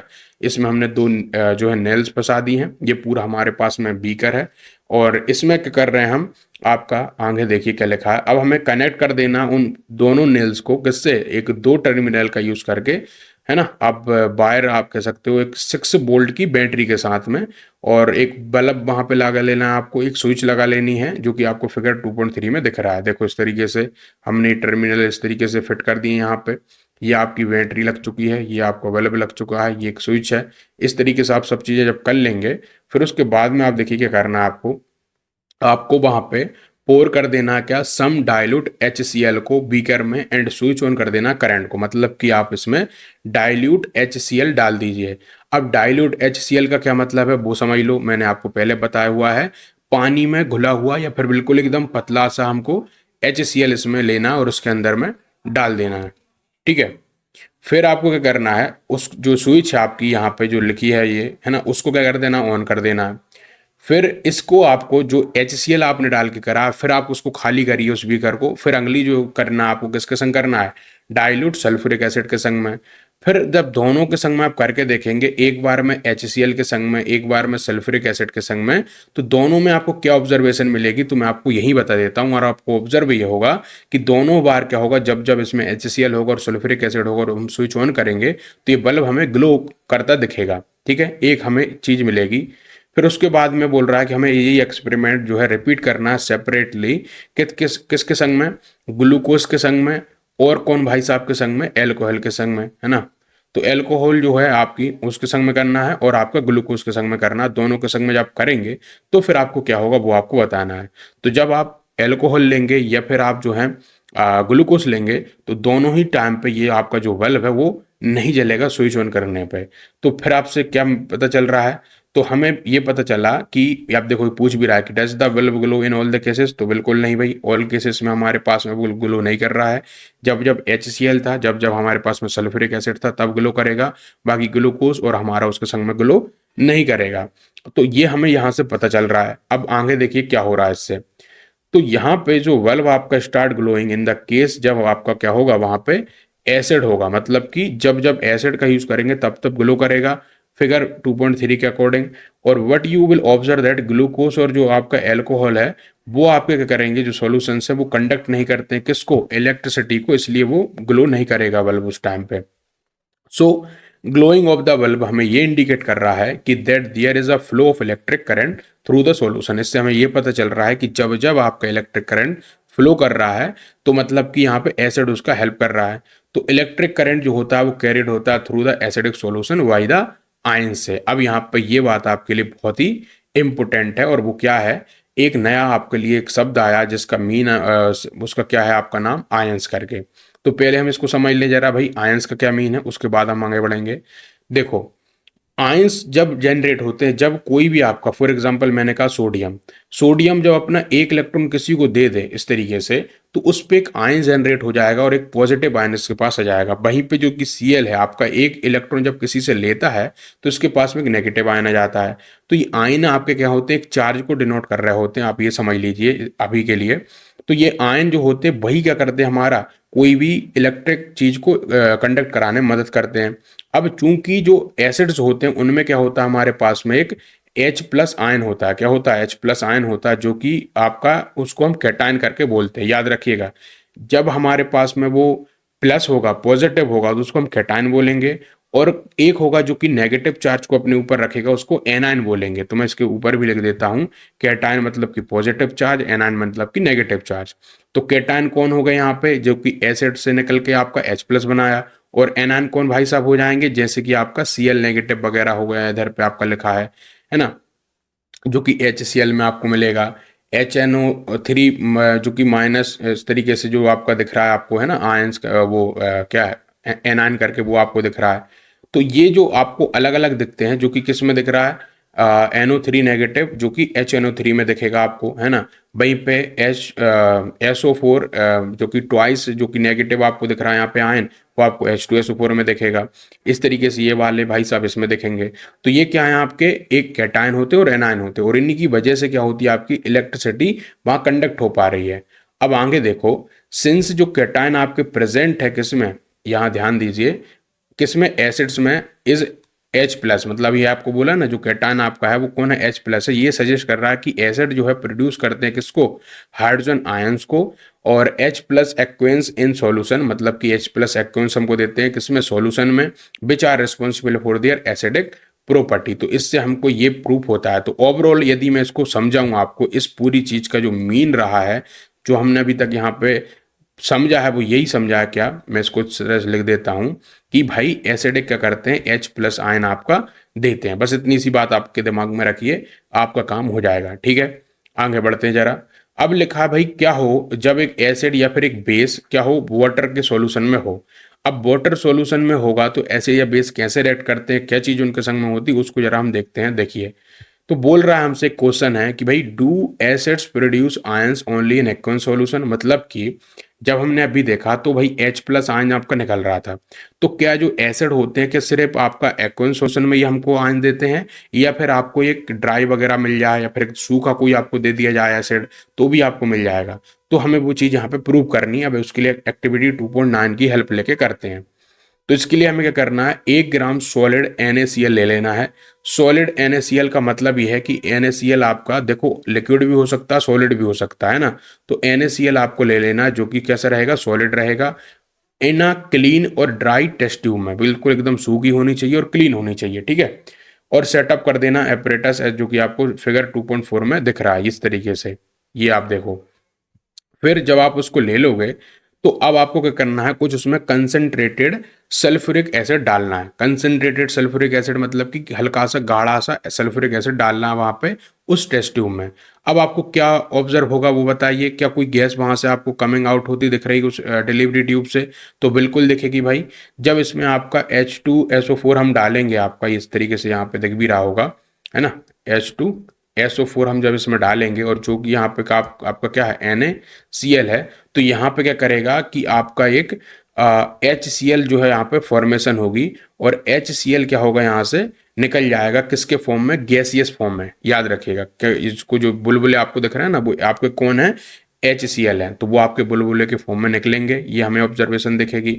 फिर बोल रहा है आपसे कि इस जो गैस आपको एबल होती दिख रही है सक्सेसफुली, आपको क्या करना है, विद ड्राई एंड वेट, जो होता है ना बैट करके, कि भाई गीला सा ब्लू लिटमस पेपर उसको ले लेना है, और एक सूखा ले लेना, दोनों तरीके लेना है, गीला लिटमस पेपर, एक सूखा लिटमस पेपर, दोनों के संग में उस गैस का क्या कराना है, रिएक्शन कराना है। ये ले लीजिए हमने। तो अब भाई एक जब हमारे पास में कैसा था, मूइस्ट लिटमस पेपर है, मूइस्ट मतलब कि हल्का सा उसमें नमी है।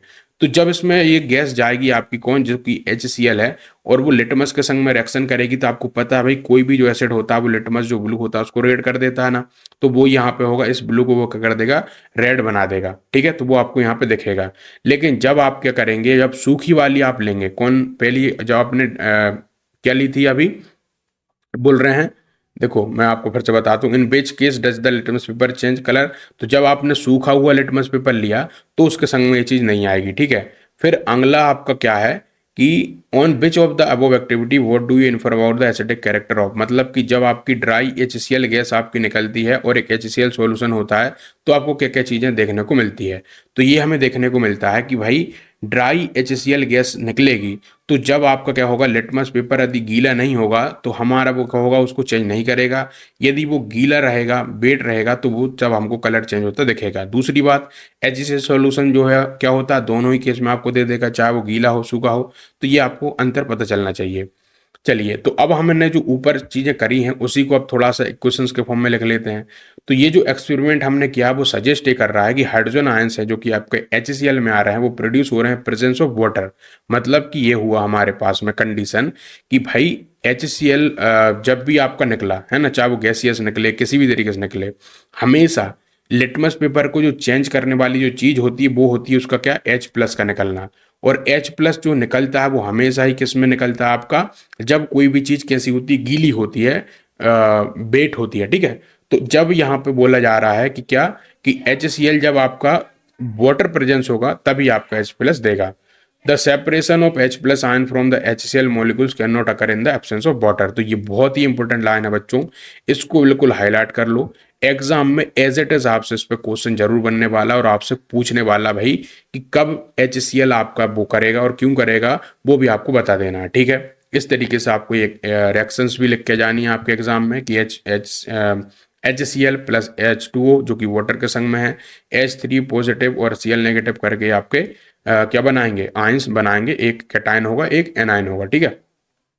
Hydrogen ion can not exit alone, मतलब कि हाइड्रोजन आयन जो होते हैं आपके अलोन अकेले एग्जिट नहीं करते, but they exist after combining with the water molecule. Thus hydrogen ions must always be shown as H+ aqueous. मतलब कि देखो ये बोल रहा है कि H+ जो आप बात कर रहे हैं वो अकेले नहीं निकल जाएगा कहीं भी, हमेशा ही वो एक्वेंस सॉल्यूशन में ही होगा।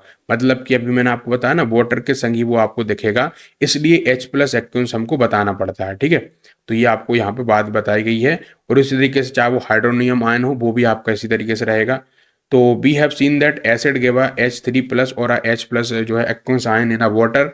Late us see what happen when a base is dissolve in water. अभी आपने देखा ऊपर कि हम जब एसिड को क्या करते रहे थे, किसमें, वाटर के संग में डिसॉल्व कर रहे हैं, तो हमको क्या मिल रहा है, एक H+ जो कि एक्वस में क्या मिल रहा है आपका, आयंस हमें मिल रहा है। वहीं पे यदि हमारे पास में बोल रहा है कि कोई बेस जो होता है आपका वो रिएक्ट करना शुरू कर दे किसी भी किसके संग में, वाटर के संग में, तब हमें क्या मिलेगा वो हमें जरा बताइए।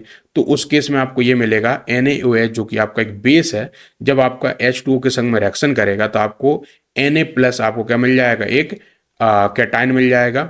और वहीं पे आपको OH नेगेटिव आपको एक एनायन मिल जाएगा, ये आप याद रखिए, ठीक है। तो ये आपको मिलेगा। वहीं पे आप जो है इधर भी देख लीजिए, इसमें वही हो रहा है आपका, जहाँ पे आपका पोटासियम जो है उसके संग में, मतलब क्या लिखा है यहाँ पे, KOH जब आपका वाटर के संग में कर रहा है तो आपको पोटासियम आयन आपको मिल रहा है। वहीं पे आप ये इसमें भी देखोगे तो वो ये आपको मिल रहा है। तो जिससे हमको क्या मिल रहा है, एक रेफरेंस कि बेस हमेशा क्या जनरेट करते हैं आपका, इसको मैं हाईलाइट कर देता हूँ। बेस जो है जनरेट करते हैं हाइड्रोक्साइड OH नेगेटिव आयंस को जब भी वो वाटर में मिलते हैं, ठीक है। तो अब मैं इसको पूरा बताऊं तो बोल रहा है कि base which are soluble in water are called alkalis. ये बहुत ही इंपॉर्टेंट लाइन है, याद रखिएगा। जितने भी बेस आपके हैं ना, जितने भी बेस आपके वाटर में सोल्यूबल होते हैं उनको हम एल्कलीज बोलते हैं। इतनी सी दिमाग में बात रखो।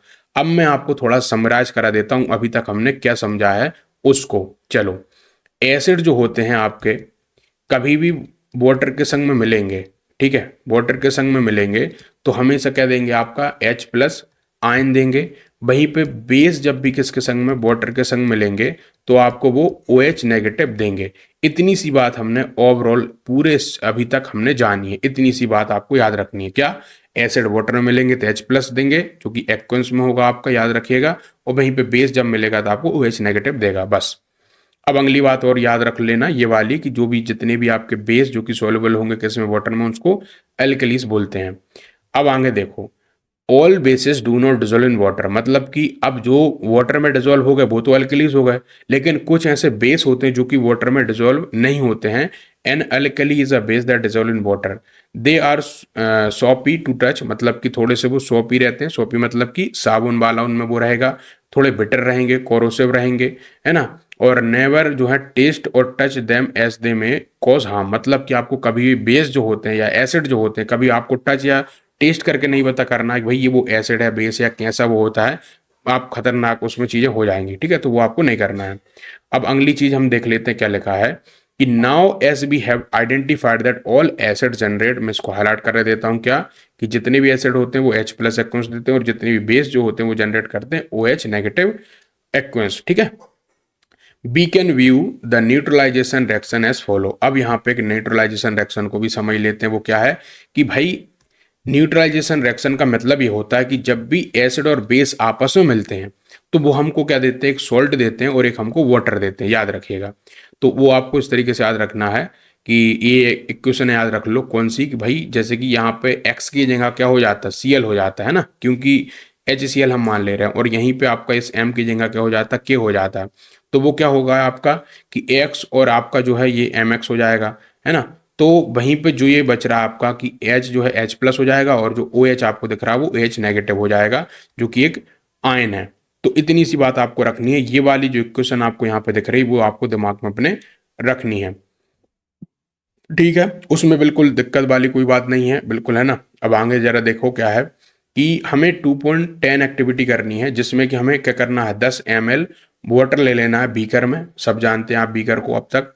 अब आपको क्या करना है, कुछ ड्रॉप्स डालनी है किसकी, कंसनट्रेटेड H2SO4 की, and it swirl the beaker slowly, मतलब कि आप एक बीकर ले लीजिए और उसमें क्या करना आपको, है ना, बीकर आप सब जानते हो उस तरीके का होता है, आपको उसमें क्या करना, पहले आपको वाटर रख लेना बढ़िया से, और फिर उसमें आपको करना कंसनट्रेटेड H2SO4 की कुछ बूंदे उसमें गिराने लगना है ना। तो अब उसको क्या करना है, जो आपका उसका बेस होगा किसका, बीकर का, उसको टच करना है, मतलब कि ये जो है आपका उसको थोड़ा सा टच करके देखना है। जब आप इस तरह से टच करके देखेंगे तो आपको कुछ फील होगा, क्या होगा, टेम्परेचर हल्का सा हाई मिलेगा, है ना, गर्म होता दिखेगा आपको। इस दिस है ना एक्सोथर्मिक और एंडोथर्मिक। देखो एक नई चीज आपके लिए आई है बुक में, पहले हम उसको समझ लेते हैं। क्या, दो नए शब्द आपके लिए आए हैं, पहला तो एक्सोथर्मिक और दूसरा एंडोथर्मिक। देखिए मैं आपको थोड़ा सा साइड में करके पहले इनको बता देता हूँ, फिर आपकी बुक में क्या लिखा है उसको बाद में देखेंगे। एंडोथर्मिक का मतलब ये होता है, पहले हम एक्सोथर्मिक को समझ लेते हैं, जो हमको क्या दें, हीट को क्या करें, हीट को हमको दें, है ना, हीट हमें फील हो, है ना, बाहर से, तो उनको बोला जाता है एक्सोथर्मिक। एक्सो का मतलब बाहर कोई भी चीज, है ना, एक्सो का मतलब आउट होना, और थर्मिक मतलब होता है आपका क्या, हीट का। तो थर्मिक आप बोल सकते हो किसको, हीट को, तो बाहर आपकी हीट आए उसको बोलेंगे एक्सोथर्मिक, और जब हमें हीट किसी को देनी पड़े उस रिएक्शन को कराने के लिए उसको कहेंगे इंडोथर्मिक। तो ये दो चीजें आपकी आती हैं एग्जाम में, उसको याद रखिएगा, एक्सोथर्मिक क्या होता है, इंडोथर्मिक क्या होता है, और आपकी बुक में भी अभी आने वाला है उसको मैं बताऊंगा। तो अब इसे रिपीट करेंगे हम ऑफ एक्टिविटी को किसके संग में, सोडियम हाइड्रोक्साइड के संग में। तो जब हम सोडियम हाइड्रोक्साइड डालेंगे जो कि आपका क्या है, एक बेस है, वो क्या करेगा भाई, उस रिएक्शन को करेगा ही नहीं पहली बात तो, और मतलब रिएक्शन को करेगा, माफ करिएगा, और उसमें भी आपको एक चीज देखने को मिलेगी, वो क्या है, तो आपको देखो क्या होगा। पहली बात तो ये कि दोनों में ही आपको हल्का सा एक हीट देखने को मिलेगी। अब यहाँ पे देखो क्या लिखा है, the process of dissolving N acid या फिर एक बेस एक वाटर में इज हाईली एक्सोथर्मिक होती है ना, यही मैं आपको बताने की कोशिश कर रहा था कि चाहे आप बेस को डालिए वाटर में या फिर आप जो है किसी भी एसिड को डालिए वाटर में, हमेशा ही वो आपको क्या करेगा, एक हीट देगा, एक एक्सोथर्मिक देगा, है ना, बाहर आपको हीट देखने को मिलेगी उसको हाथ लगाएंगे तो। इसके लिए आपको क्या करनी है, बहुत ज्यादा केयर करनी है ना, तो care must be taken while mixing concentrated nitric acid या फिर सल्फ्यूरिक एसिड वाटर के संग में, क्योंकि ये दोनों आपके बहुत ही क्या होते हैं, खतरनाक एसिड होते हैं। तो इन दोनों को जब भी आप मिलाएं वाटर में तो बड़े ही ध्यान से मिलाएं, क्योंकि the acid must always be added slowly to water with a constant stirring, मतलब कि आपको क्या करना है, धीरे धीरे मिलाना उनको और हिलाते रहना, आपको जो भी स्टर करना होता है ना उस तरीके से, नहीं तो वो एकदम से एक्सप्लोड हो सकता है। If water is added to a concentrated acid the heat generate may cause the mixture to splash out, मतलब कि वो जो आप वाटर में जो आप मिला रहे हैं एसिड को, यदि आपने एकदम से पूरा डाल दिया तो एकदम से स्प्लेस आउट हो जाएगा, और आपको ये क्या कर सकता है, जला भी सकता है, ठीक है। द ग्लास कंटेनर में ऑल्सो ब्रेक है ना, वो टूट भी सकता है due to the excessive local जो है हीटिंग, है ना। और look out for the warning sign, जब भी आप किसी भी लैब वगैरह में जाए तो आप वार्निंग साइन देख लें वहाँ पे भाई किस में क्या मतलब लिखा वगैरह है। और ऑन द क्या लिखा, on the can of concentrated sulphuric acid, जो कैन होगी उसकी, उसको आपको देख लेना है, उसमें किस तरीके का एक साइन होगा जिसमें आपको बता रहा होगा कि ना तो इसको आपको करना है अपने हाथों पे नहीं डालना है या कुछ भी ऐसी चीज़ें नहीं करनी है, ठीक है। ऑन द बोतल of a sodium hydroxide pellet वगैरह पे देख लेना है। मिक्सिंग करना एक एसिड या फिर बेस को with water result in decrease in the concentrated ions, जो कि होते हैं कौन से, H3O positive OH negative per unit volume. इसका क्या मतलब है वो समझो। जब हम क्या करते हैं एसिड या बेस को वाटर में मिलाते हैं तो इससे डिक्रीज हो जाता है इनका concentration H3 positive OH volume पे, और इस प्रोसेस को कहा जाता है क्या, डाइल्यूशन करना, या फिर एंड द एसिड और the base is said to be diluted. तो दो चीजें आपको यहाँ पे समझनी है पहले तो, क्या एक है क्या डाइल्यूट करना, और एक है आपका क्या कंसंट्रेटेड, ठीक है। तो पहले इन दोनों को हम समझ लेते हैं होता क्या है। डाइल्यूट करना मतलब कि किसी भी को थोड़ा सा पतला करना, गीला करना। तो जब आप किसी चीज में वाटर आप मिलाते हो, मान के चलिए एसिड में आप वाटर मिला रहे हो, तो उसको आप क्या कर रहे हो, डाइल्यूट कर रहे हो। तो जो इसकी वॉल्यूम होगी H3 पॉजिटिव की या फिर OH नेगेटिव की, तो वो क्या होगी भाई, पूरे में डिस्पर्स हो जाएगी। मतलब कि जो H3O पॉजिटिव आपके कुछ इतनी सी जगह में वाटर में थे, तो जब आपने बहुत सारा वाटर डाल दिया तो ये सब फैल जाएंगे, और उसकी वजह से क्या होगी, उसमें वो डाइल्यूट बना जाएगा, और साथ में उसकी जो एक वो होती है ना टेंडेंसी, वो भी कम हो जाएगी, है ना। तो वो आपको समझना है यहाँ पे।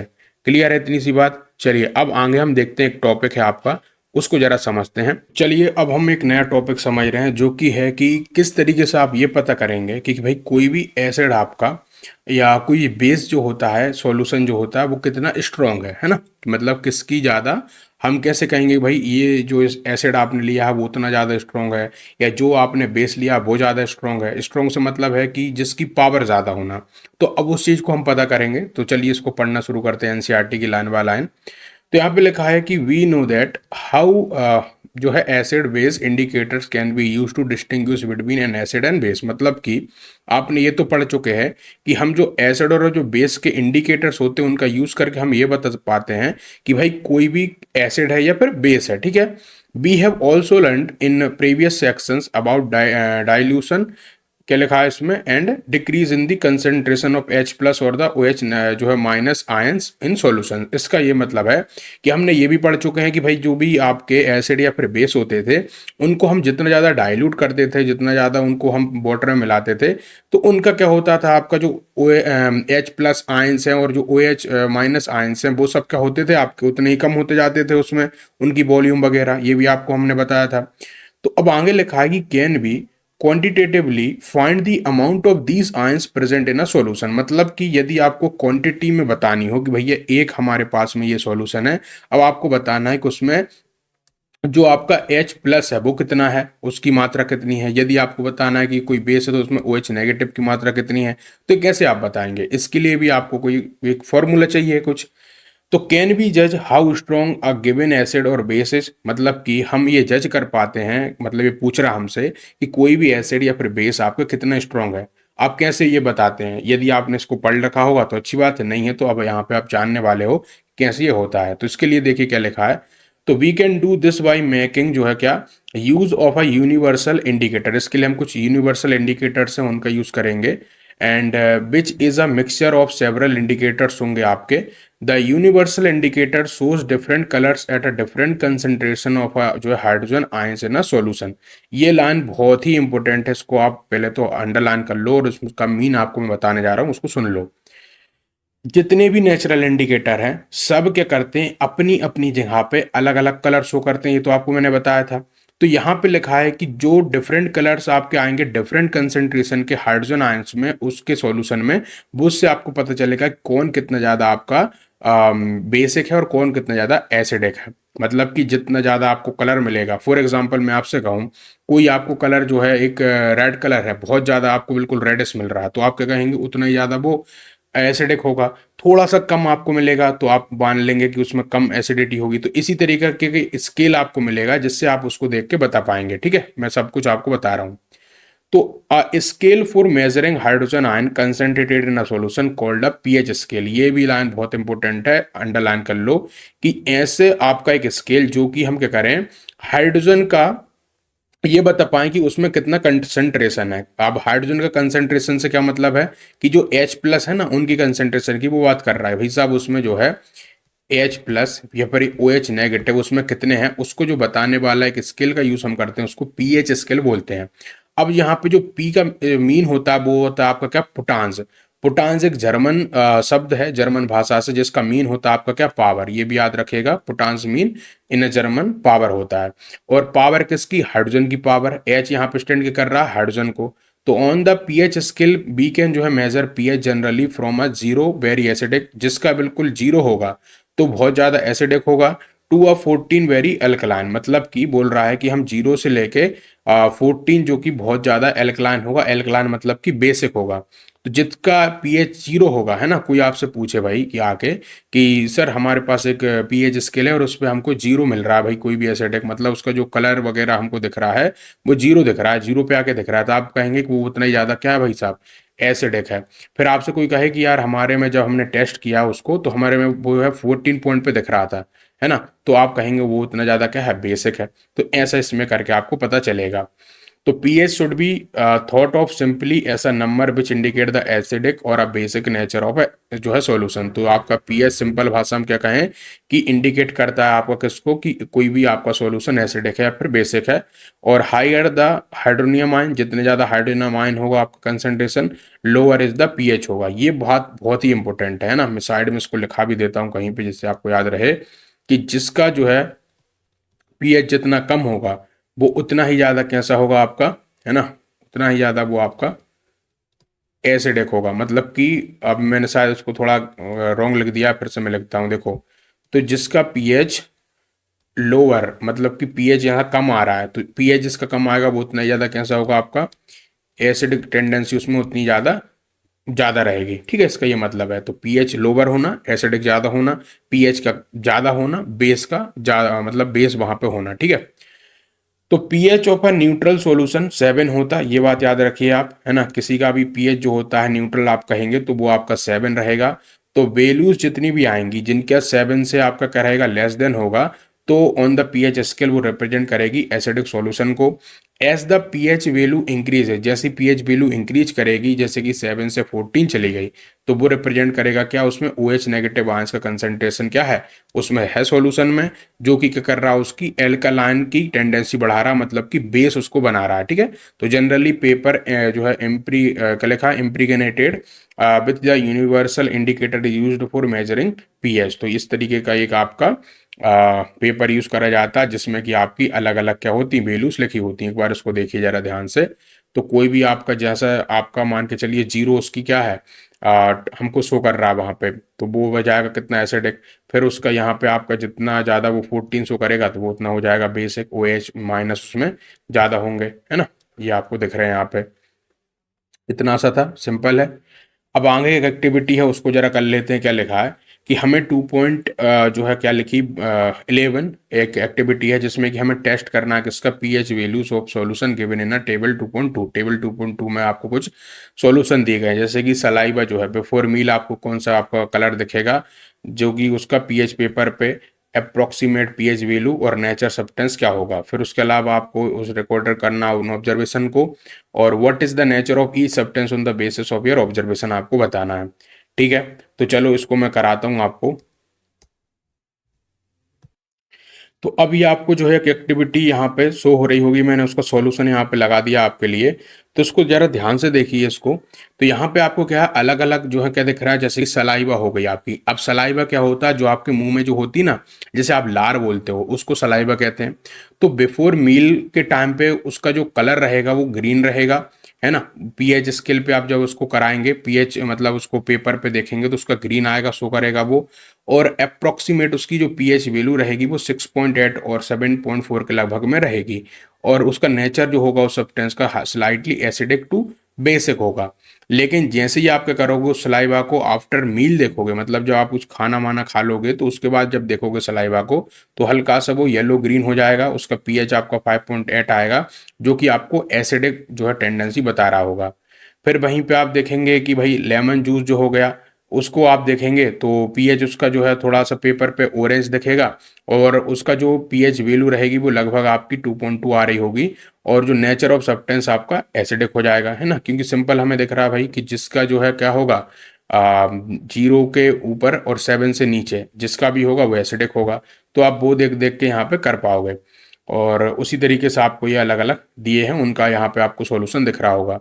तो चलिए अब मैं सीधा आगे बढ़ता हूँ, एक बार हम इनको फिर से बोल देते हैं। जैसे कि कलरलेस आपका एरेटेड ड्रिंक जो होगी येलो होगी, फिर उसमें जो पीएच होगा इतना होगा, है ना, तो ये आपको देखने को मिल रहा होगा।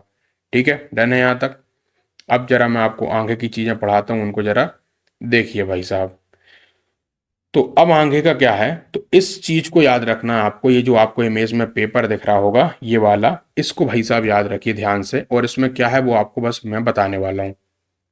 आपने किसी का भी क्या करा, कलर देखा, तो जब उसका मान के चलिए जैसे कि गैस्ट्रिक जूस जो होता है, तो गैस्ट्रिक जूस आप जब भी आप उसको क्या करेंगे, उस लिटमस पेपर पे या कहीं भी उसको टेस्ट कराएंगे और उसका कलर यदि कुछ इस तरह का आ रहा होगा, तो आप कह देंगे कि उसके जो लगभग पीएच है वो 1.2 है। वहीं पे आपने लेमन जूस का करा के देखा तो उसका कलर कुछ इस तरीके का आ रहा होगा, तो जब ऐसा कलर आ रहा होगा तो आप कह देंगे कि वो आपका लगभग 2.2 एसिडिक है। या कुछ ही और सब्सटेंस का लिया आपने, जैसे कि प्योर वाटर लिया आपने, है ना, बिल्कुल प्योर वाटर लोगे या फिर आप ब्लड ले लो, तो उसका जो कलर कुछ इस तरीके का आएगा, लिटमस पे आप पेपर पे जब देखोगे उसको, तो ऐसा करके आएगा, मतलब पीएच पेपर पे। तो ये पीएच पेपर आपको मिल जाएगा जनरली मार्केट में, और अलग अलग जो है इंडिकेटर से आपको जो है वो रिजल्ट भी शो हो जाएंगे। ठीक है, तो उनका यूज करके हम वहां पे कलर देख लेंगे पहले, और उस कलर को आके फिर इससे हम मिला के देख लेंगे। किसी का कलर हमको इस तरह का दिख रहा होगा तो हम बोल देंगे उसका पीएच 4 है, किसी का कलर हमें इस तरीके का दिख रहा होगा तो हम कह देंगे उसका पीएच 14 है। तो ये आपका बनाया हुआ है, और उसको साइंटिस्ट लोगों ने बड़ी मेहनत करके बनाया। आपको दिमाग इतना ज़्यादा नहीं लगाना है भैया कैसे बनाया है, बस इतना याद रख लो, फिर बाद में ये आपके लिए यूज आएगा। ठीक है, तो आगे लिखा है यहाँ पे, द स्ट्रेंथ ऑफ एसिड या फिर बेसिस डिपेंड करती है, नंबर जो है कितने उसमें क्या है आपके H प्लस के हैं, ठीक है, आयंस हो गए, और OH माइनस आयंस हो गए जो कि वो प्रोड्यूस कर रहा है रिस्पेक्टिवली। ठीक है, मतलब कि एसिड जो होगा तो H प्लस करेगा, और बेस होगा तो वो OH नेगेटिव करेगा। तो if we take a hydrochloric acid, मतलब यदि हम HCl ले लें एंड आपका एसिटिक एसिड ले लें, है ना, तो एक सेम कंसेंट्रेशन पे ले लें। अब सेम कंसेंट्रेशन मतलब क्या है कि हमने उन दोनों को एक क्या करा है, एक ही उसमें वॉल्यूम में घोला हुआ, मतलब कि हमने एक तरीके का ऐसा बीकर लिया है, जितना इसमें हमने पानी की क्वांटिटी रखी है उतनी हमने HCl के लिए भी उतनी रखी, और आपका एसिटिक एसिड है उसके लिए भी उतनी रखी है। तो दोनों को जब हम अलग अलग उनका क्या कराएंगे, फॉर एग्जाम्पल हम उनका 1 मोलार ले लें। 1 मोलार आपकी एक यूनिट होती है, आप कह सकते हैं इसको, जिसमें कि हम क्या करते हैं, एक उसका सैंपल ले रहे हैं। ठीक है, तो 1 मोलार हम ले रहे हैं, तो then these produce different amount of hydrogen ion. तो एसिड दैट गिव राइज जो है more H plus ions are said to be strong acid, मतलब कि जो हमें ज़्यादा H प्लस आयन दे रहे होंगे, ज़्यादा हमें क्या दे रहे होंगे, तो वहाँ पे वो एसिडस हो जाएगा। जैसे कि और जो हमको कम दे रहे होंगे, लेस H प्लस दे रहे होंगे, तो वो आपका थोड़ा सा वीक एसिड हो जाएगा। तो अब यहाँ पे बोल रहा है कि can you now say what weak and strong bases are. तो अब इसके बेस पे आप बता पाओगे कि भाई कौन सा बेस आपका वीक होगा और कौन सा जो है स्ट्रॉन्ग होगा। तो बिल्कुल सिंपल है, जो जैसे कि आपका OH हो गया नेगेटिव जो देगा, तो वो उतना ही ज़्यादा भाई दे रहा होगा तो उसका उतना ज़्यादा बेस आ जाएगा, जो कम दे रहा होगा उसका कम आ जाएगा। जैसे कि है NaOH करके, ठीक है, तो NaOH जो जितना ज़्यादा आपका OH नेगेटिव देगा, तो किसी दूसरे की तुलना में थोड़ा सा हमको ज़्यादा देगा। ठीक है, OH नेगेटिव, तो इसलिए हम कह देंगे कि हमारा NaOH जो है ज़्यादा बेसिक है। तो अब यहाँ पे बोल रहा है अगला टॉपिक आपके लिए कि भाई इंपोर्टेंस क्या है पीएच का हमारे दैनिक जीवन में। अभी तो हमने समझ गए भाई पोटांस ऑफ हाइड्रोजन जो कि पीएच है उसका दैनिक जीवन में यूज कहाँ आता है। चलो, तो जैसे कि आपका बोलता जा रहा है कि are plants and animal pH sensitive. अब जो हमारे जैसे कि पौधे जो हो गए या आपके जो है एनिमल्स हो गए, क्या वो पीएच सेंसिटिव होते हैं? तो बिल्कुल होते हैं भाई। देखो एनिमल्स में आप खुद को भी गिन लो, है ना, ह्यूमन भी एक सोशल एनिमल है, तो आप खुद को भी गिन लो। तो हम भी क्या है, एक भाई पीएच सेंसिटिव है। आपने देखा होगा कि हम जो हैं, आपके ऊपर कोई एसिड छिड़क जाए तो बिल्कुल आपका नुकसान कर देगा, तो बिल्कुल हम पीएच सेंसिटिव हैं। साथ में आपने देखा होगा कई बार हम जो है कुछ जो सोप्स लेते हैं, साबुन जो लेते हैं, उनको इस तरह की लेते हैं जिनका पीएच क्या हो, कम मतलब कि ऐसा होना चाहिए कि न्यूट्रल हो, है ना, 7 के लगभग हो या फिर कुछ 5.6 हो या 6 के लगभग हो, क्योंकि वो हमारी जो है स्किन के लिए खराब हो सकता है यदि उसका पीएच कम होगा तो। तो यहाँ पे वही लिखा है कि our body work with in the pH range, जो कि 7 to 7.8। ये बहुत ही इंपॉर्टेंट लाइन है, याद रखिएगा कि हमारी ह्यूमन बॉडी जो होती है या फिर जो भी आप कह लीजिए, तो उसकी 7 से लेके 7.8 तक में ही क्या होती, पीएच होती है। Living organism can survive only in a narrow range of pH change, मतलब कि जो इतने भी लिविंग ऑर्गेनिज्म होते हैं ना, छोटे छोटे से माइक्रोस्कोप जो हो गए आपके ऑर्गेनिज्म हो गए, तो ये सब कुछ क्या होते हैं, एक नैरो रेंज पे ही जिंदे रहते हैं, मतलब कि ये जो ऊपर वाली चीज है उस पे ही। तो जब pH of a rain water is less than 5.6, यदि ये देखो, ये बहुत इंपॉर्टेंट है लाइन, कि किसी रेन जो वाटर होती है आपकी बरसात जो होती है, यदि उसका पीएच आपको 5.6 से नीचे मिल रहा है, तो वो आपकी मान लीजिएगा कि वो आपकी कैसी हो जाएगी, एसिड रेन कहलाएगी, है ना। आपने सुना होगा बहुत बार भाई, एसिड रेन एसिड रेन, तो एसिड रेन ऐसी होती है, ठीक है। तो when acid rain flows into river, जब रिवर में फ्लो करेगी तो it lower the pH of river water, तो वो पीएच वाटर जो होगा रिवर वाटर का, वो कम कर देगी। द सर्वाइवल जो होगा एक्वेटिक लाइफ, जो होगी पानी में रहने वाले जीव जंतु होंगे, जैसे कि जो रिवर्स में रहते हैं, उनका जीवन बहुत ही डिफिकल्ट हो जाएगा। यहाँ पे ये बात है।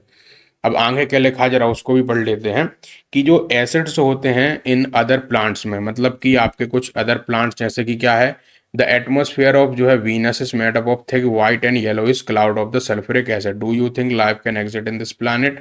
तो देखो, एटमॉस्फेयर किसका, वीनस, वीनस जो ग्रह हमारा है, वो उसका एक क्या है, व्हाइट और येलोइश क्लाउड से भरा हुआ, जो कि है एक सल्फ्यूरिक एसिड से। तो यार सल्फ्यूरिक एसिड से यदि उसका जो है पूरा भरा हुआ है वो, तो कैसे वहां पे हो सकता है पॉसिबल, क्योंकि सल्फ्यूरिक एसिड आपका क्या, बहुत ज्यादा ही खतरनाक एसिड है, H2SO4 है आपका। ये तो आपकी ह्यूमन जो बॉडी है उसको भी जला के फेंक देता है, तो वहां पे हमारा पॉसिबल नहीं होगा, ठीक है। अब आगे जरा देखो, बोल रहा है कि what is the pH of the soil in your backyard, मतलब कि आपके जो खेत वगैरह होंगे, आपका आंगन वगैरह होगा, तो वहां का आप पीएच चेक कर सकते हो, आपकी सॉइल का भी, कि भाई वो जो है आपकी एसिडिक है या फिर बेसिक है। तो इसके लिए क्या करना पड़ेगा हमको, वो भी पढ़ लेते हैं जरा। तो एक जो प्लांट्स होते हैं, जो पौधे जो होते हैं हमारे खेतों में लगे होते हैं, उनके लिए एक स्पेसिफिक जो है आपका पीएच रेंज होती है, एक हेल्दी ग्रोथ के लिए, ठीक है। To find out the pH required for the healthy growth of a plant, you can collect the soil. तो उसके लिए आप क्या करिए, आपके बैकयार्ड की खेत की सॉइल को कलेक्ट करिए वेरियस प्लेसेस से, और उनका पीएच चेक करिए, जो कि आपको मैंने डिस्क्राइब दिया आपको एक्टिविटी 2.12 में, उसके अनुसार। और आप जो है नोट डाउन करिए कि कौन सा plant are growing in the region from which you collect the soil. तो ये आप एक्टिविटी करके भी देख सकते हो। अब मैं आपको बता देता हूँ इसमें क्या लिखा है। तो इसके लिए आपको करना, 2 ग्राम सॉइल ले लेनी है, कहीं की भी ले लीजिए आप, और टेस्ट ट्यूब में ले लो, और उसमें 5 ml क्या करो, वाटर को मिला दो। फिर उसको अच्छे से सेक करो, एकदम हिला लो उसको, और उसमें जो कंटेंट जो होगा उसमें टेस्ट ट्यूब का, वो अच्छे से हिल जाएगा।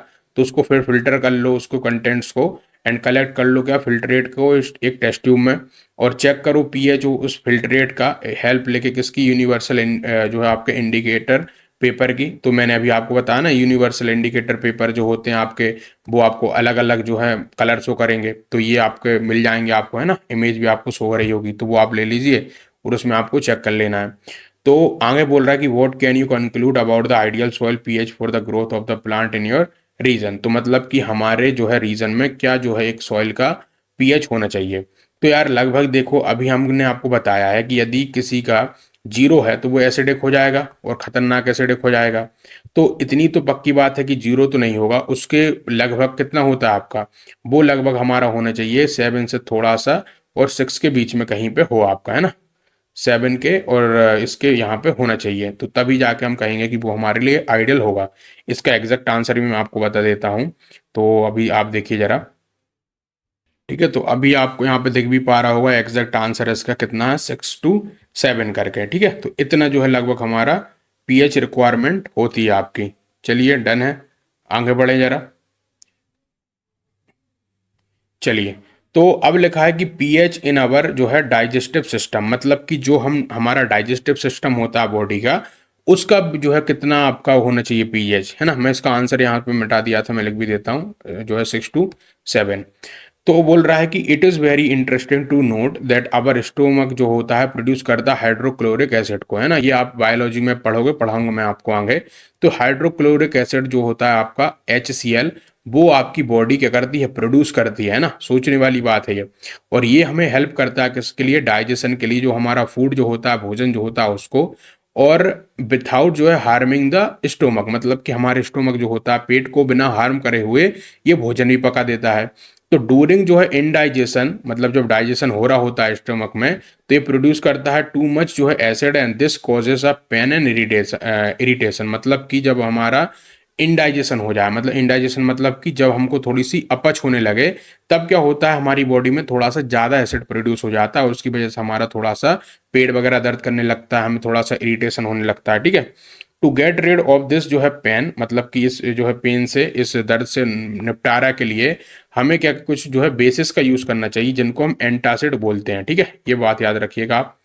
वन सच जो है remedy must have been suggested by you at the beginning of this chapter, एक आपको रेमेडी सजेस्ट भी करी गई थी चैप्टर जब मैं पढ़ा रहा था आपको, वो क्या थी आपकी, है ना, तो वो थी आपकी क्या, मैग्नीशियम हाइड्रोक्साइड, जिसको बोलते हैं मिल्क ऑफ मैग्नीशिया करके। याद रखिएगा, ये मैं जो जितने भी पॉइंट हाईलाइट करा रहा हूँ सब इंपॉर्टेंट है ना। तो मैग्नीशियम हाइड्रोक्साइड, जिसको मिल्क ऑफ मैग्नीशिया बोलते हैं, ये आपकी यूज आती है एंटासिड के रूप में, ठीक है, जब हमें एसिडिटी होती है। एक माइल्ड बेस होता है आपका। अब माइल्ड बेस देखो, ये भी समझ लो, आपके पेट में एसिडिटी हो रही है और आपको कह दिए भाई साहब थोड़ा सा क्या कर लो आप, थोड़ा सा बेस ले लो। तो बेस लेने से मतलब ये नहीं कि आप जो है 14 pH का बेस ले लो, है ना। आपको ऐसा बेस लेना जो कि थोड़ा सा क्या हो, 7 या फिर आपका 7.5 हो या फिर 8 हो, तो इस तरीके का आपको लेना है। तो ये इसका मीन आपको ध्यान में रखना है, ठीक है। तो इसके लिए माइल्ड बेस का यूज करा जाता है, जो कि मैग्नीशियम हाइड्रोक्साइड आपका उसके मामले में सही है। आप जो है यहाँ पे NaOH नहीं ले सकते हैं, ठीक है, सोडियम हाइड्रोक्साइड नहीं ले सकते हैं, याद रखिएगा। आगे लिखा है कि पीएच जो है change as the cause of the tooth decay, मतलब जो हमारे दांत जो होते हैं उसमें आप देखेंगे कैविटी बनने लगती है, तो उसका कारण भी पीएच की वजह से होता है। कैसे होता है मैं आपको बताता हूँ। जो टूथ डेके जो होता है स्टार्ट होता है जब पीएच जो होता है माउथ का वो लोअर हो जाता है 5.5 से, मतलब कि जब हमारे माउथ का जो है, जब सलाइवा वगैरह हो गया या फिर कुछ भी ऐसी चीज जो कि इसका एसिडिक नेचर या एसिडिक जो चीज है या पीएच जो है वो 5.5 से नीचे चला जाता है, तो ये हमारा दांतों के लिए खराब हो जाता है, ठीक है। तो टूथ जो है, एनामेल जो होते हैं आपके दांत जो होते हैं, है ना, तो वो किससे बना हुआ था आपका, जो जिस पदार्थ से बने हुए होते हैं उसका नाम होता है आपका क्या, यहाँ पे हाईलाइट मैं करा देता हूँ, कैल्शियम हाइड्रो जो है क्या, पिटाइट करके, है ना, हाइड्रोक्सी पिटाइट, या क्रिस्टलाइन जो है फॉर्म होता है कैल्शियम फॉस्फेट का, ठीक है। तो वो आपका क्या होता है, दांत उससे बना हुआ होता है। ये याद रखिएगा कंपाउंड जो मैंने यहाँ पे आपको बताया, इसकी मैं इमेज भी बता दूंगा, तो वो भी देख लीजिएगा आप। ये हार्डेस्ट सब्सटेंस होता है हमारी बॉडी का, और इट डज नॉट डिजोल्व, ये भी याद रखिएगा, ये हार्डेस्ट सब्सटेंस है बॉडी का, ये भी एग्जाम में आता है। ये जो है ये does not dissolve in water, मतलब कि वाटर वगैरह में बिल्कुल डिजोल्व नहीं होता, बट कोरोडेड हो जाता है। कोरोडेड मतलब हो जाना कि इसमें जो है क्या होने लगता है, इसका विघटन होने लगता है जब इसका पीएच हमारे माउथ का जब चला जाता है 5.5 से कम। तो बैक्टीरिया जो कि प्रेजेंट होते हैं हमारे माउथ में, वो प्रोड्यूस करते हैं कुछ एसिड्स को, जो कि हमारा डिग्रेडेशन कर देता है किसका, एक शुगर का, है ना, एंड जो है फूड पार्टिकल का, जो कि रिमेन रहता है हमारे माउथ में आफ्टर ईटिंग। तो ये भी आपने सुना होगा कि भाई हम जब खाना खा लेते हैं तो, और हम जब ब्रश नहीं करते हैं, तो हमारे मुंह में कुछ ऐसे मान के चलिए शुगर रह गई या कोई रोटी का टुकड़ा रह गया, तो वो उसमें क्या होते हैं, बैक्टीरिया आन के उसको तोड़ने लगते हैं। तो जब बैक्टीरिया वहां पे उस रोटी को या फिर उस शुगर को तोड़ते हैं, तो वहां पे वो कुछ एसिड प्रोड्यूस करने लगते हैं। तो आपके जो मुंह के अंदर का होता है एसिड एसिड प्रोड्यूस होने लगता है, उसकी वजह से आपके दांत सड़ने लगते हैं ना। तो आपसे कोई पूछे कि भाई दांत क्यों सड़ते हैं, तो आप उसको बता देना कि भाई जो ये यहाँ पे जब ये शुगर जो होती है या फिर जो भी फूड के पार्टिकल जो होते हैं, जब आपका उसमें जब मुंह में रह जाते हैं, तो उसको क्या करते हैं, बैक्टीरिया खाने लगते हैं, तो वहां पे एसिड प्रोड्यूस होता है, उसकी वजह से दांत में क्या होता है, वो एसिड लगता है, जिसकी वजह से दांत हमारे खराब होने लगते हैं। तो the best way to prevent this to clean the mouth after eating, तो इसके लिए आप क्या करिए, हमेशा जब भी खाएं तो माउथ को क्या करें, थोड़ा सा क्लीन कर लें यूजिंग टूथपेस्ट वगैरह विच आर जनरली बेसिक। तो जितने भी टूथपेस्ट जो आते हैं वो जनरली बेसिक होते हैं नेचर में, ठीक है। For cleaning the teeth can neutralize the excess acid and prevent tooth decay, इसलिए जो है क्या होता है, वो न्यूट्रलाइज कर देते हैं जो भी हमारे टूथपेस्ट होते हैं उस एसिड को, जिसकी वजह से हमारा माउथ और जो टूथ है वो बचा रहता है। अब आगे लिखा है कि self defence by the animals and plants through the chemical warfare, मतलब कि जब भी आपका कुछ ऐसे एनिमल वगैरह होते हैं या फिर आप कह लीजिए कुछ ऐसे कीट पतंगे होते हैं जो कि क्या करते हैं, इन एसिड का यूज करके हम कुछ क्या करते हैं, अपने आप को बचाते भी हैं जब भी उनकी किसी से लड़ाई हो जाए। जैसे कि आपने ये सुना होगा कि हनी बी जो होती हैं, आपको मधुमक्खियों ने कभी काटा होगा, तो मधुमक्खी जब भी हमें काटती है, स्टंग जो हम पे छोड़ देती है, तो उसमें क्या करती है वो, तो भाई देखिए जो बी स्टिंग जो होता है आपका, लीव्स एन एसिड विच जो है कॉजेज पेन एंड इरिटेशन, मतलब कि बी जो होती है, मधुमक्खियां जो होती हैं, वो क्या करती हैं, एक एसिड छोड़ जाती है हमारी बॉडी के अंदर, जिसकी वजह से हमें बहुत ज़्यादा दर्द होता है। तो use of a mild base, यदि हम उसमें माइल्ड बेस का यूज़ कर ले, जैसे कि आपका बेकिंग सोडा हो गया, या फिर जहाँ पे हमको वो चोट लगी है, तो वो क्या करेगा, हमें रिलीफ देगा। तो स्टिंगिंग जो है hair of nettle leaves inject जो है क्या, methanoic acid causing burning pain. तो यदि आपको क्या हो जाए, जो नेटल लीव जो होती हैं उसकी, मान के चलो जो उसका क्या होता है, कांटा जो होता है उसका, यदि वो आपको चुभ जाए, तो उसमें क्या होता है, आपका मिथेनोइक एसिड होता है, जिसकी वजह से भी आपको क्या होता है, एक बर्निंग पेन होता है, आपको ऐसा लगता है आपकी बॉडी जल रही है। तो इस तरह की सिचुएशन में भी आपको क्या करना है, कुछ ऐसी चीज़ों का यूज़ करना है। और इसके लिए आपकी बुक में एक बहुत ही इंटरेस्टिंग चीज़ दी गई है, मैं आपको वो बताता हूँ। क्या है वो, कि जहाँ जहाँ पे आपके जो नेटल मिलेंगे, तो वहीं वहीं पे क्या होगा, वैसे बेसिकली जो नेटल आपका एक हर्बिवेसियस प्लांट है, जो कि क्या होता है, ग्रो होता है कुछ वाइल्ड जगह पे, जंगली जगह पे। तो इसकी जो लीव्स जो होती हैं उनमें क्या होते हैं, स्टिंग्स हेयर होते हैं, मतलब कि इसकी जो पत्तियां होती हैं उनमें कांटेदार क्या होती हैं, कुछ इसमें दाने दाने से उगे होते हैं, ठीक है, इस तरीके से। तो जब वो आपके हाथों में चुभ जाए या फिर आपके शरीर में चुभ जाए, तो वहां पे एक जो है एसिड रिलीज हो जाता है, जो कि क्या नाम होता है उसका, मिथेनोइक एसिड करके, है ना। तो वो आपका हो जाता है। लेकिन इसके लिए एक रेमेडी होती है, एक ट्रेडिशनल रेमेडी है, जो कि उसको आप रब कर लेंगे जहां पे आपने उसको पत्ती पे लगी है, जो कि होती है किसकी, लीफ ऑफ डॉग प्लांट की, जो कि हमेशा आपको ग्रो करता मिलेगा उसी नेटल, उसी वाइल्ड प्लांट के वहीं पे, मतलब कि जहां पे ये जो पत्ती आपकी है किसकी, नेटल जो है उसकी, तो वहीं पे आपको क्या मिलेगी, एक डॉग प्लांट मिलेगा। तो उसकी आप जो है क्या कर सकते हैं, उसकी जूस को या उसको लगा लें, तो वो आपको खत्म कर देगा। और ऐसा क्यों होता है, क्योंकि डॉग प्लांट जो है आमतौर पर बेसिक इन नेचर होता है। तो ये क्वेश्चन ही बनता है कि भाई हम नेटल की जो पत्तियों को छूते हैं और हमको जो है एसिडिक हमारा वो हो जाता है या फिर बर्निंग पेन होने लगता है, तो हम जो है डॉग प्लांट क्यों लगाते हैं। तो आप बता देना कि उसमें क्या होता है, बेस होता है किसमें, डॉग प्लांट में। फिर लिखा है आगे कि so next time you know what to look out for if you accidentally touch a nettle plant while trekking, are you aware of any effective traditional remedy for such thing. तो आप बता दोगे भाई हम ये चीज़ें यूज कर सकते हैं। अब आपको एक चार्ट दी गई है, उसमें आपको बताया गया है कि भाई कौन में क्या क्या चीज़ें होती, जैसे कि विनेगर जो होता है बेसिकली आपका कैसा होता है, आपका एसिडिक एसिड होता है उसमें। फिर आपका उसका जो नेचुरल जो सोर्स है इसका, वो कैसा जो सावर मिल्क कर्ड से आपको मिलता है, ठीक है। और एसिड जो आपका है, जैसे कि इसमें पाया जाता है लैक्टिक एसिड पाया जाता है। तो नेचुरल सोर्स आपको मैंने बता दिया, विनेगर आपका हो गया, ठीक है। माफ करिएगा, मैंने आपको इस तरीके से बता दिया था, मैं फिर से आपको बता रहा हूँ। देखो, तो इस चार्ट में ये बताया गया है कि विनेगर जो होता है उसमें जो एसिड होता है वो एसिटिक एसिड होता है, और एक आपका है कौन, सावर मिल्क, उसमें आपका लैक्टिक एसिड होता है। फिर है आपका ऑरेंज, जिसमें आपका साइट्रिक एसिड होता है। लेमन, जिसमें साइट्रिक एसिड होता है, ठीक है। टर्मरिक जो होती है इमली, उसमें आपका टार्टिक एसिड होता है। एंड का जो स्टिंग होता है, मतलब कि जो आप देखेंगे चींटियों के जो स्टिंग होते हैं उनमें क्या होता है, आपका मिथेनोइक एसिड होता है। वहीं पे टमाटो जो होता है आपका, टमाटर, उसमें ऑक्जेलिक एसिड होता है। नेटल स्टिंग में भी मेथेनोइक एसिड होता है आपका। तो ये सब आपको बातें याद रखनी है, इंपॉर्टेंट है आपके लिए, ठीक है। चलिए जरा, तो अब थोड़ा सा हम जो है सॉल्ट के बारे में पढ़ लेते हैं। भाई सॉल्ट क्या होते हैं जरा देखते हैं। तो हमने प्रीवियस सेक्शन में क्या देखा था, हमने फॉर्मेशन देखी थी किसकी, सॉल्ट्स की, जब भी ड्यूरिंग वेरियस रिएक्शन के दौरान पे। तो अब हम जरा इनको थोड़ा सा और भी देखते हैं, भाई इनकी प्रिपरेशन होती कैसे है और क्या क्या इसमें होता है। तो एक फैमिली देखते हैं किसकी, सॉल्ट्स की। तो इसके लिए एक्टिविटी हम करते हैं 2.13 को। तो इसके लिए हमें क्या करना, कुछ केमिकल फॉर्मूलाए लिखने हैं जो कि हमको सॉल्ट दिए हैं गिवन बिलो, जैसे कि पोटासियम सल्फेट करके उसका केमिकल फॉर्मूला आपको लिखना है ना। पोटासियम के होता है आपका, सल्फेट क्या होता है, SO4 होता है, तो K2SO4 हो जाएगा, ठीक है। फिर आपको आगे दिखा क्या, नहीं यहाँ पे आपका ये हो जाएगा। फिर लिखा कौन, सोडियम सल्फेट करके, है ना, कैल्शियम सल्फेट करके, magnesium sulphate, copper sulphate, sodium chloride, है ना, sodium nitrate, sodium carbonate, ammonium chloride. तो ये सारे के सारे क्या हैं आपके, सॉल्ट हैं। तो इनके पहले तो हमें केमिकल फॉर्मूला ही लिखने हैं, फिर उसके अलावा इनको क्या करना, आइडेंटिफाई करना the acid and the basis from which above salt में बी ऑब्टेंड, मतलब कि किस एसिड या किस बेस से हमें जो है बोल रहा है कि इन सॉल्ट से हमें मिल सकता है ना। तो वो आपको बताना है। सॉल्ट जो होते हैं उनमें सेम जो है पॉजिटिव नेगेटिव रेडिकल्स होते हैं, said to belong the same family. For example जैसे कि है आपका कि NaCl and Na2SO4 belong to the family of sodium, मतलब कि जितने भी सोडियम से बने होंगे, जैसे कि आपका NaCl हो गया और Na2SO4 हो गया, तो ये जो होंगे आपके वो सोडियम की फैमिली के सॉल्ट्स कहलाएंगे, मतलब सोडियम से बने हैं, सिंपल भाषा में कहेंगे।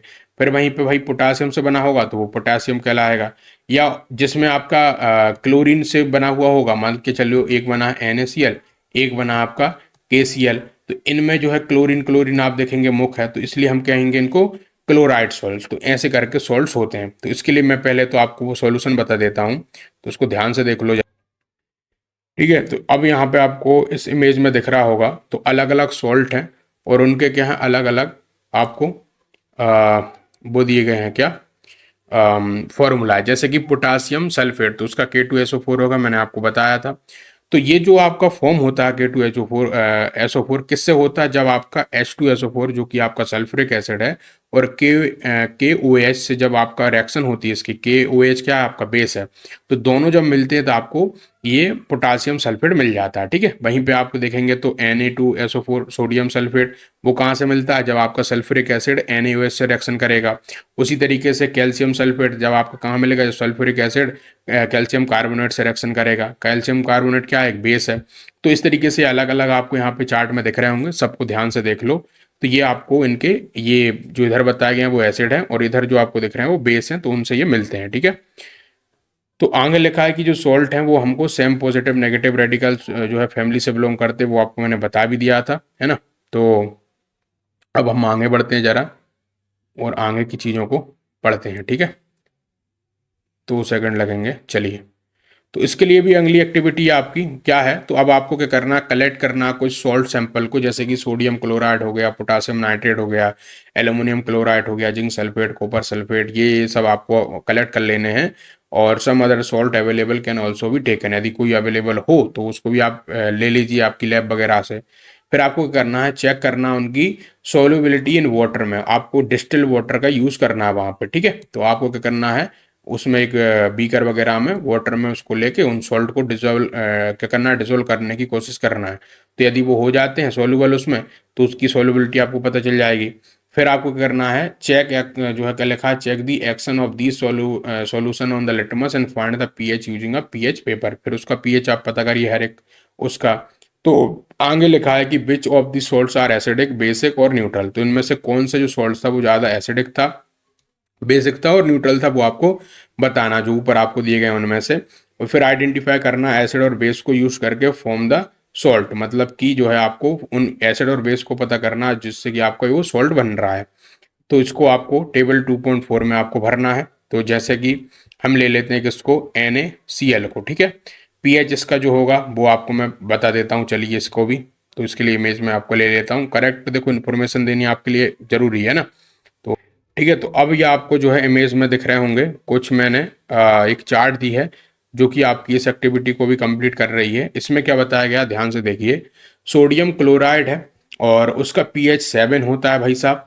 और ये जो है आपका एसिड जिससे बना होता है वो HCl, और बेस जो होता है NaOH, इन दोनों का जब रिएक्शन होता है तब आपका क्या बनता है, NaCl बनता है। ठीक है, वहीं पे पोटासियम नाइट्रेट है आपका जिसका कि pH 7 है। HNO3 आपका जब एसिड मिलता है किसके संग में, बेस आपका KOH के संग में, तब ये बनता है। तो ये अलग अलग आपको सबको दिए गए हैं, इस चार्ट को ध्यान से देख लो और इसका स्क्रीनशॉट लेके रख लो, आपके लिए यूज हो जाएगा बाद में। ठीक है, चलो आगे बढ़ते हैं हम। तो अब हम पढ़ने जा रहे हैं किसको, अपने अगले टॉपिक को, जो कि क्या है, इसी को पहले थोड़ा सा पढ़ लेते हैं। क्या लिखा है कि साल्ट जो होते हैं, जो सॉल्ट्स हैं आपका, strong acid and strong base are जो है neutral with the pH value of 7, मतलब कि जिनका 7 होता है वो न्यूट्रल होते हैं। On the other hand salt of strong acid and weak base are acidic with a pH value less than 7। तो इसका क्या मतलब है वो समझ लो।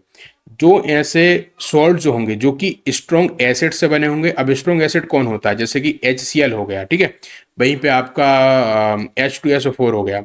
तो ऐसे स्ट्रॉन्ग एसिड से जो मिलके और स्ट्रॉन्ग बेस से जो मिलके बनते हैं, अब स्ट्रॉन्ग बेस कौन हो जाएगा, पोटासियम KOH हो गया, ठीक है, पोटासियम हाइड्रोक्साइड।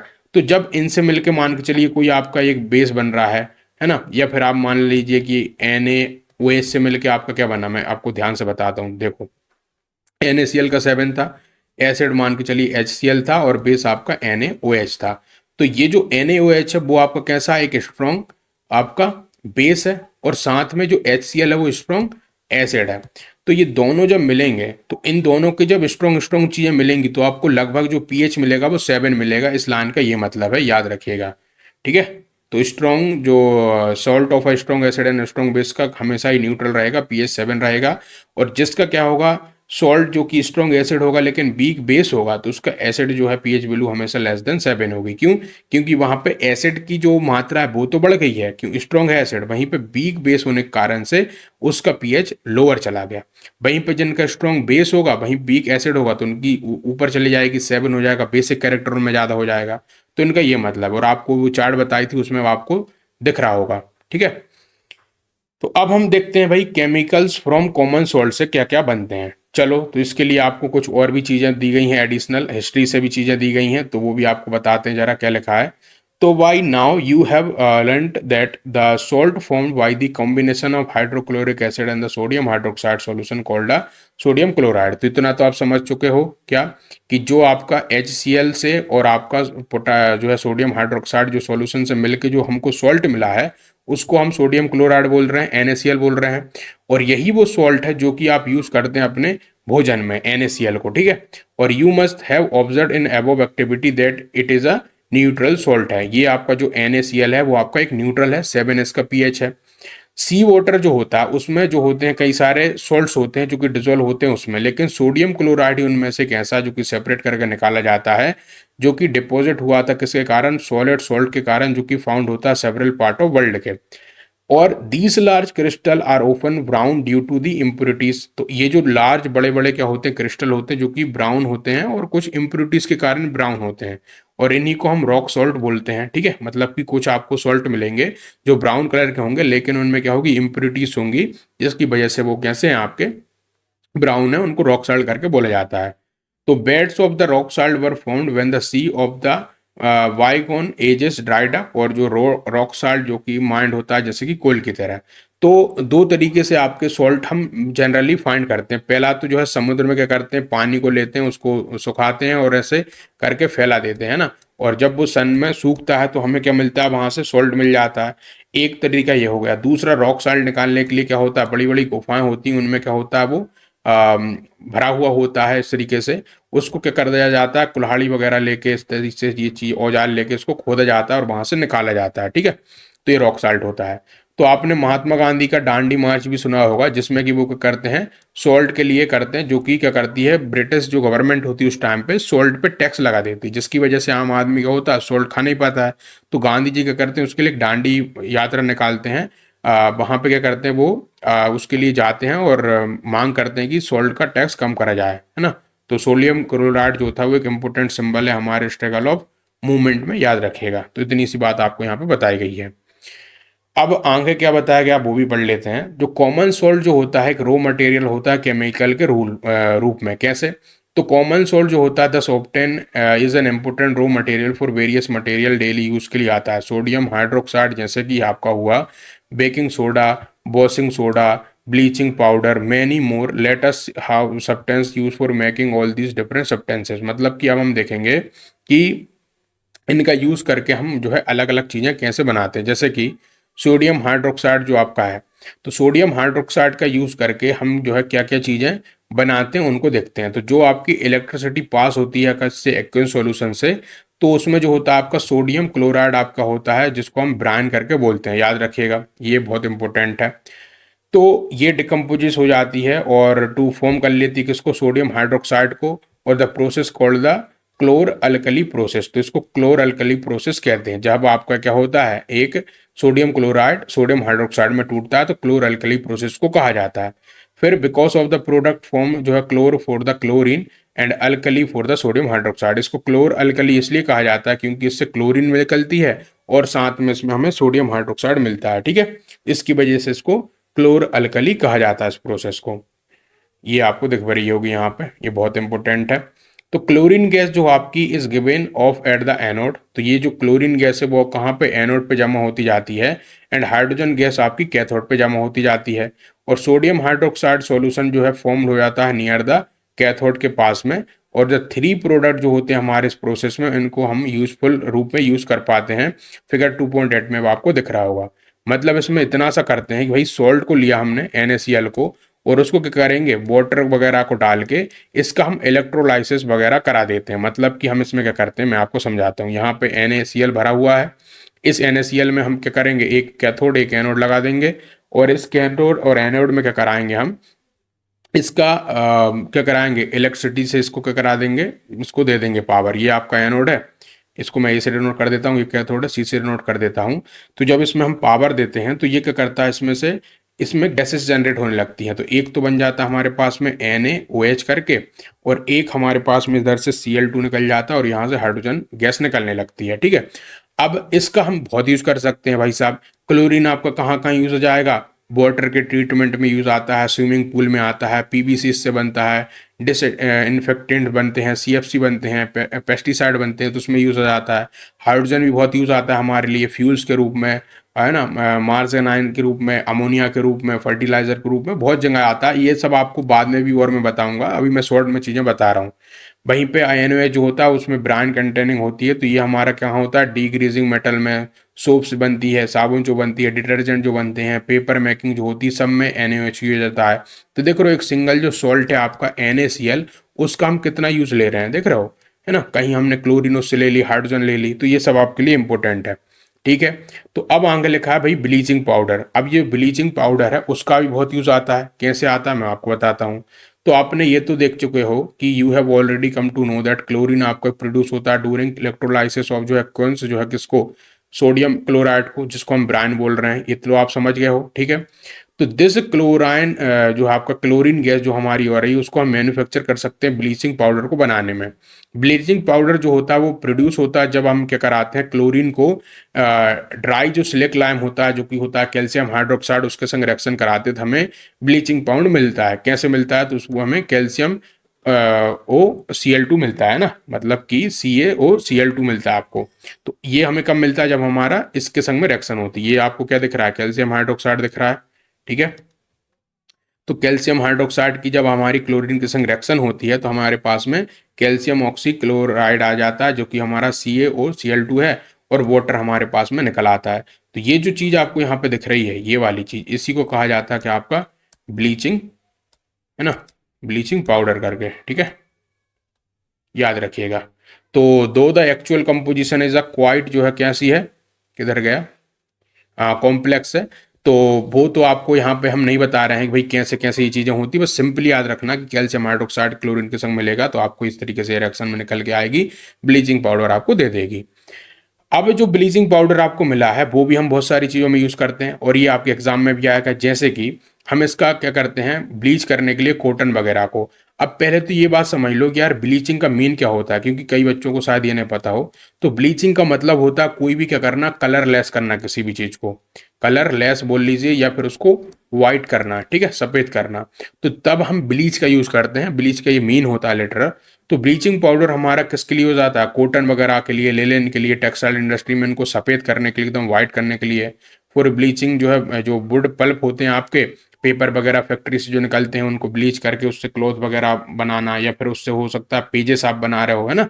तो जो पेज आप देखते हैं बिल्कुल वाइट पेज, कहाँ से आता है, सब ब्लीच होके आता है। तो लॉन्ड्री जो होती है आपकी, लॉन्ड्री मतलब कि जहाँ पे कपड़े वगैरह धुलते वगैरह, वहाँ पे यूज़ आता है। ये एक ऑक्सीडेंट की तरह यूज़ करता है ना, ऑक्सीडाइजिंग एजेंट की तरह।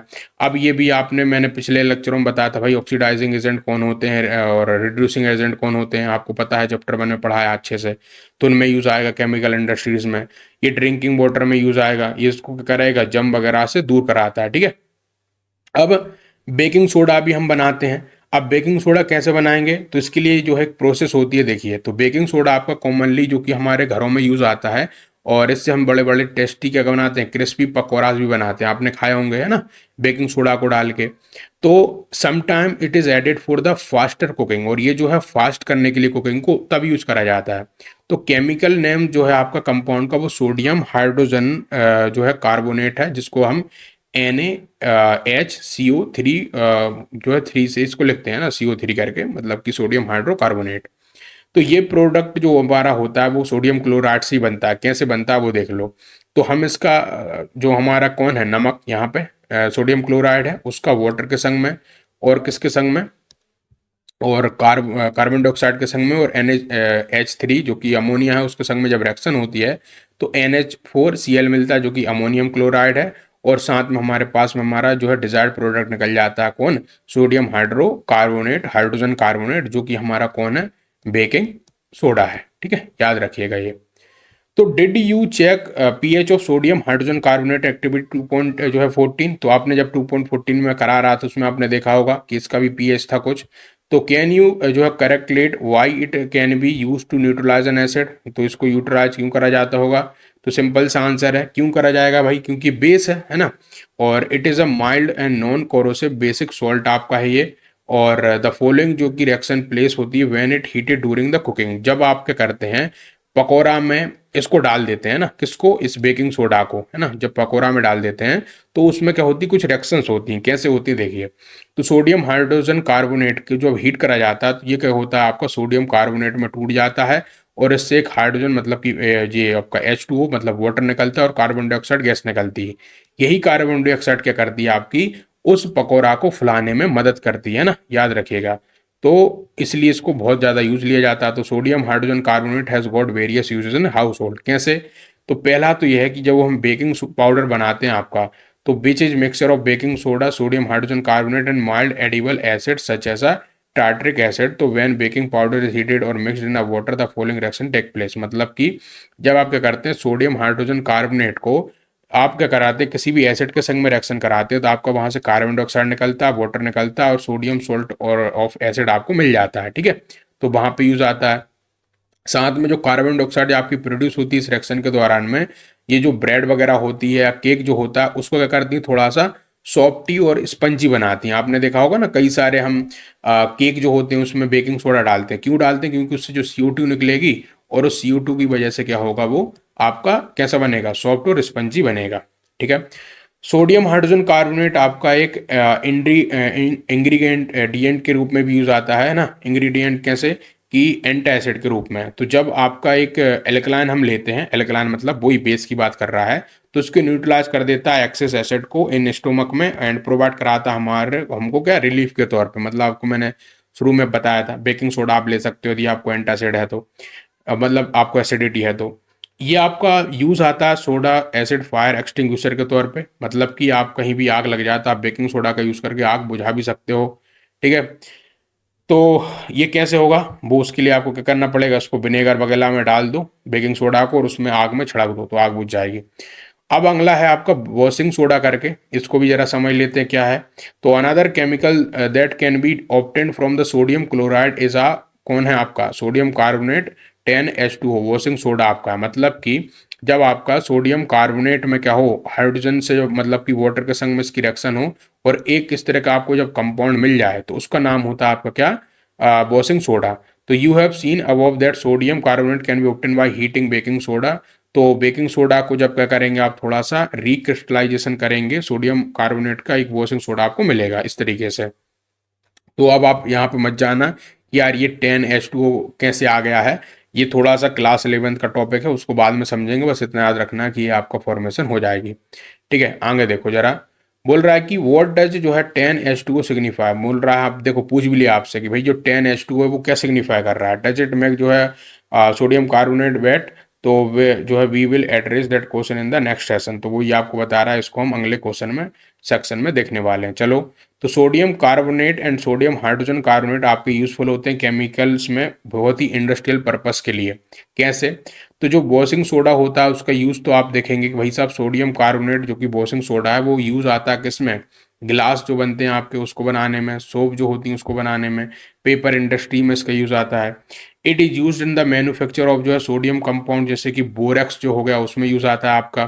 ठीक है, आपको इमेज दिख रही होगी बोरेक्स की। फिर जो सोडियम कार्बोनेट होता है आपका यूज आता है क्लीनिंग एजेंट के तौर पे, जो भी डोमेस्टिक जो है पर्पजेस वगैरह होते हैं वहां पे भी।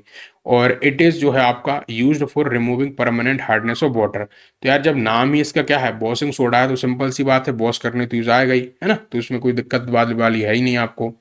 अब बोल रहा है कि भाई जो सॉल्ट्स जो होते हैं वो आपके क्या क्रिस्टल होते हैं क्या। अब क्रिस्टल का क्या मतलब होता है पहले समझ लो। क्रिस्टल का मतलब ये होता है कि ऐसे जो आपके चीज जिसमें कि थोड़ा सा वाटर की मात्रा मौजूद है, जो कि क्या होगी जब उसको हीट कराएंगे तो वो वाटर आपका निकल के भाग जाएगा। तो क्या वैसे होते हैं क्या, देखते हैं जरा, है ना। सॉल्ट मतलब जो क्रिस्टल है सॉल्ट के, वो ड्राई होते हैं, सूखे होते हैं, नहीं होते हैं, तो वो आपको मैं बताने वाला हूँ। तो एक्टिविटी 2.15 आपको करनी है इसके लिए। तो आपको करना, हीट करना कुछ जो है फ्यू क्रिस्टल ऑफ कॉपर जो है सल्फेट के, एक जो है ड्राई बॉइलिंग ट्यूब ले लीजिए, है ना। तो what is the colour of the copper sulphate after heating, मतलब कि जब उस कॉपर सल्फेट को आप हीट करेंगे तो आपको कौन सा कलर मिलेगा। तो भैया हल्का सा क्या हो जाएगा वहां पे, वो कलर चेंज करने लगेगा, हो सकता है रेड वगैरह होने लगे, ब्राउनिश होने लगे, इस तरीके का होगा। तो do you notice water droplet in the boiling tube, जो है where have these come from, जो आपको एक वाटर ड्रॉपलेट देखेंगी वो तो कहाँ से आ रही, तो सीधी सी बात है उसके अंदर जो वाटर मौजूद है वहां से आ रही है। तो अब बोल रहा है 2 या 3 ड्रॉप वाटर की उस sample of copper sulphate obtain हुआ आफ्टर हीटिंग, तो उसमें आप 2-3 बूंदे डाल दीजिए वाटर की। तो अब आप ऑब्जर्व क्या करेंगे, is the blue colour of copper sulphate restored, मतलब जो ब्लू कलर था वो क्या रिस्टोर्ड होगा कि नहीं होगा, वो आपको बताना है। तो देखिए सबसे पहले तो ये कि जो कॉपर सल्फेट क्रिस्टल है, जो कि हमको ड्राई कंटेंट वाटर ऑफ जो है क्रिस्टलाइजेशन, मतलब कि वहां पे हमें वाटर दिखेगा पहली बात। और जब हम इसको हीट कराएंगे क्रिस्टल को, this water is remove and the salt turn white, और वो जो सॉल्ट होगा वो व्हाइट टर्न हो जाएगा। तो मैंने आपको रेड या फिर ब्राउन बताया था, तो वो गलत था। सही क्या होगा आपका, व्हाइट, यहाँ पे व्हाइट कलर में आएगा, ठीक है। फिर इफ यू जो है मॉइस्चर, मतलब इसको थोड़ा सा आप मॉइस्चर करेंगे, उसमें फिर से आप क्या करेंगे, वाटर मिला देंगे, बोला था ना कि 2 या 3 बूंदे आप फिर से वाटर की मिला दीजिए। तो क्या हो जाएगा, आपको ब्लू कलर वहां पे दिखने लगेगा उसका क्रिस्टल का, वो आपको रिपेयर हो जाएगा। तो वाटर ऑफ जो क्रिस्टलाइजेशन इज द फिक्स्ड जो है number of water molecules present होते हैं 1 फॉर्मूला यूनिट ऑफ सॉल्ट में। तो ये लाइन इंपॉर्टेंट है आपके लिए पहले तो, कि हर एक जो सॉल्ट होता है उसके लिए क्या होता है, वाटर का यूनिट जो होती है भाई, कितना उसमें वाटर के मॉलिक्यूल्स होंगे वो उसके लिए एकदम फिक्स होते हैं। तो 5 जो है water molecules are present in 1 formula unit of copper sulphate, मतलब कि उसमें 5 जो है आपके वाटर मॉलिक्यूल्स होंगे ही होंगे, किसमें, कॉपर सल्फेट में। तो इसलिए इसका फॉर्मूला बनता है कैसा, कॉपर सल्फेट डॉट 5H2O।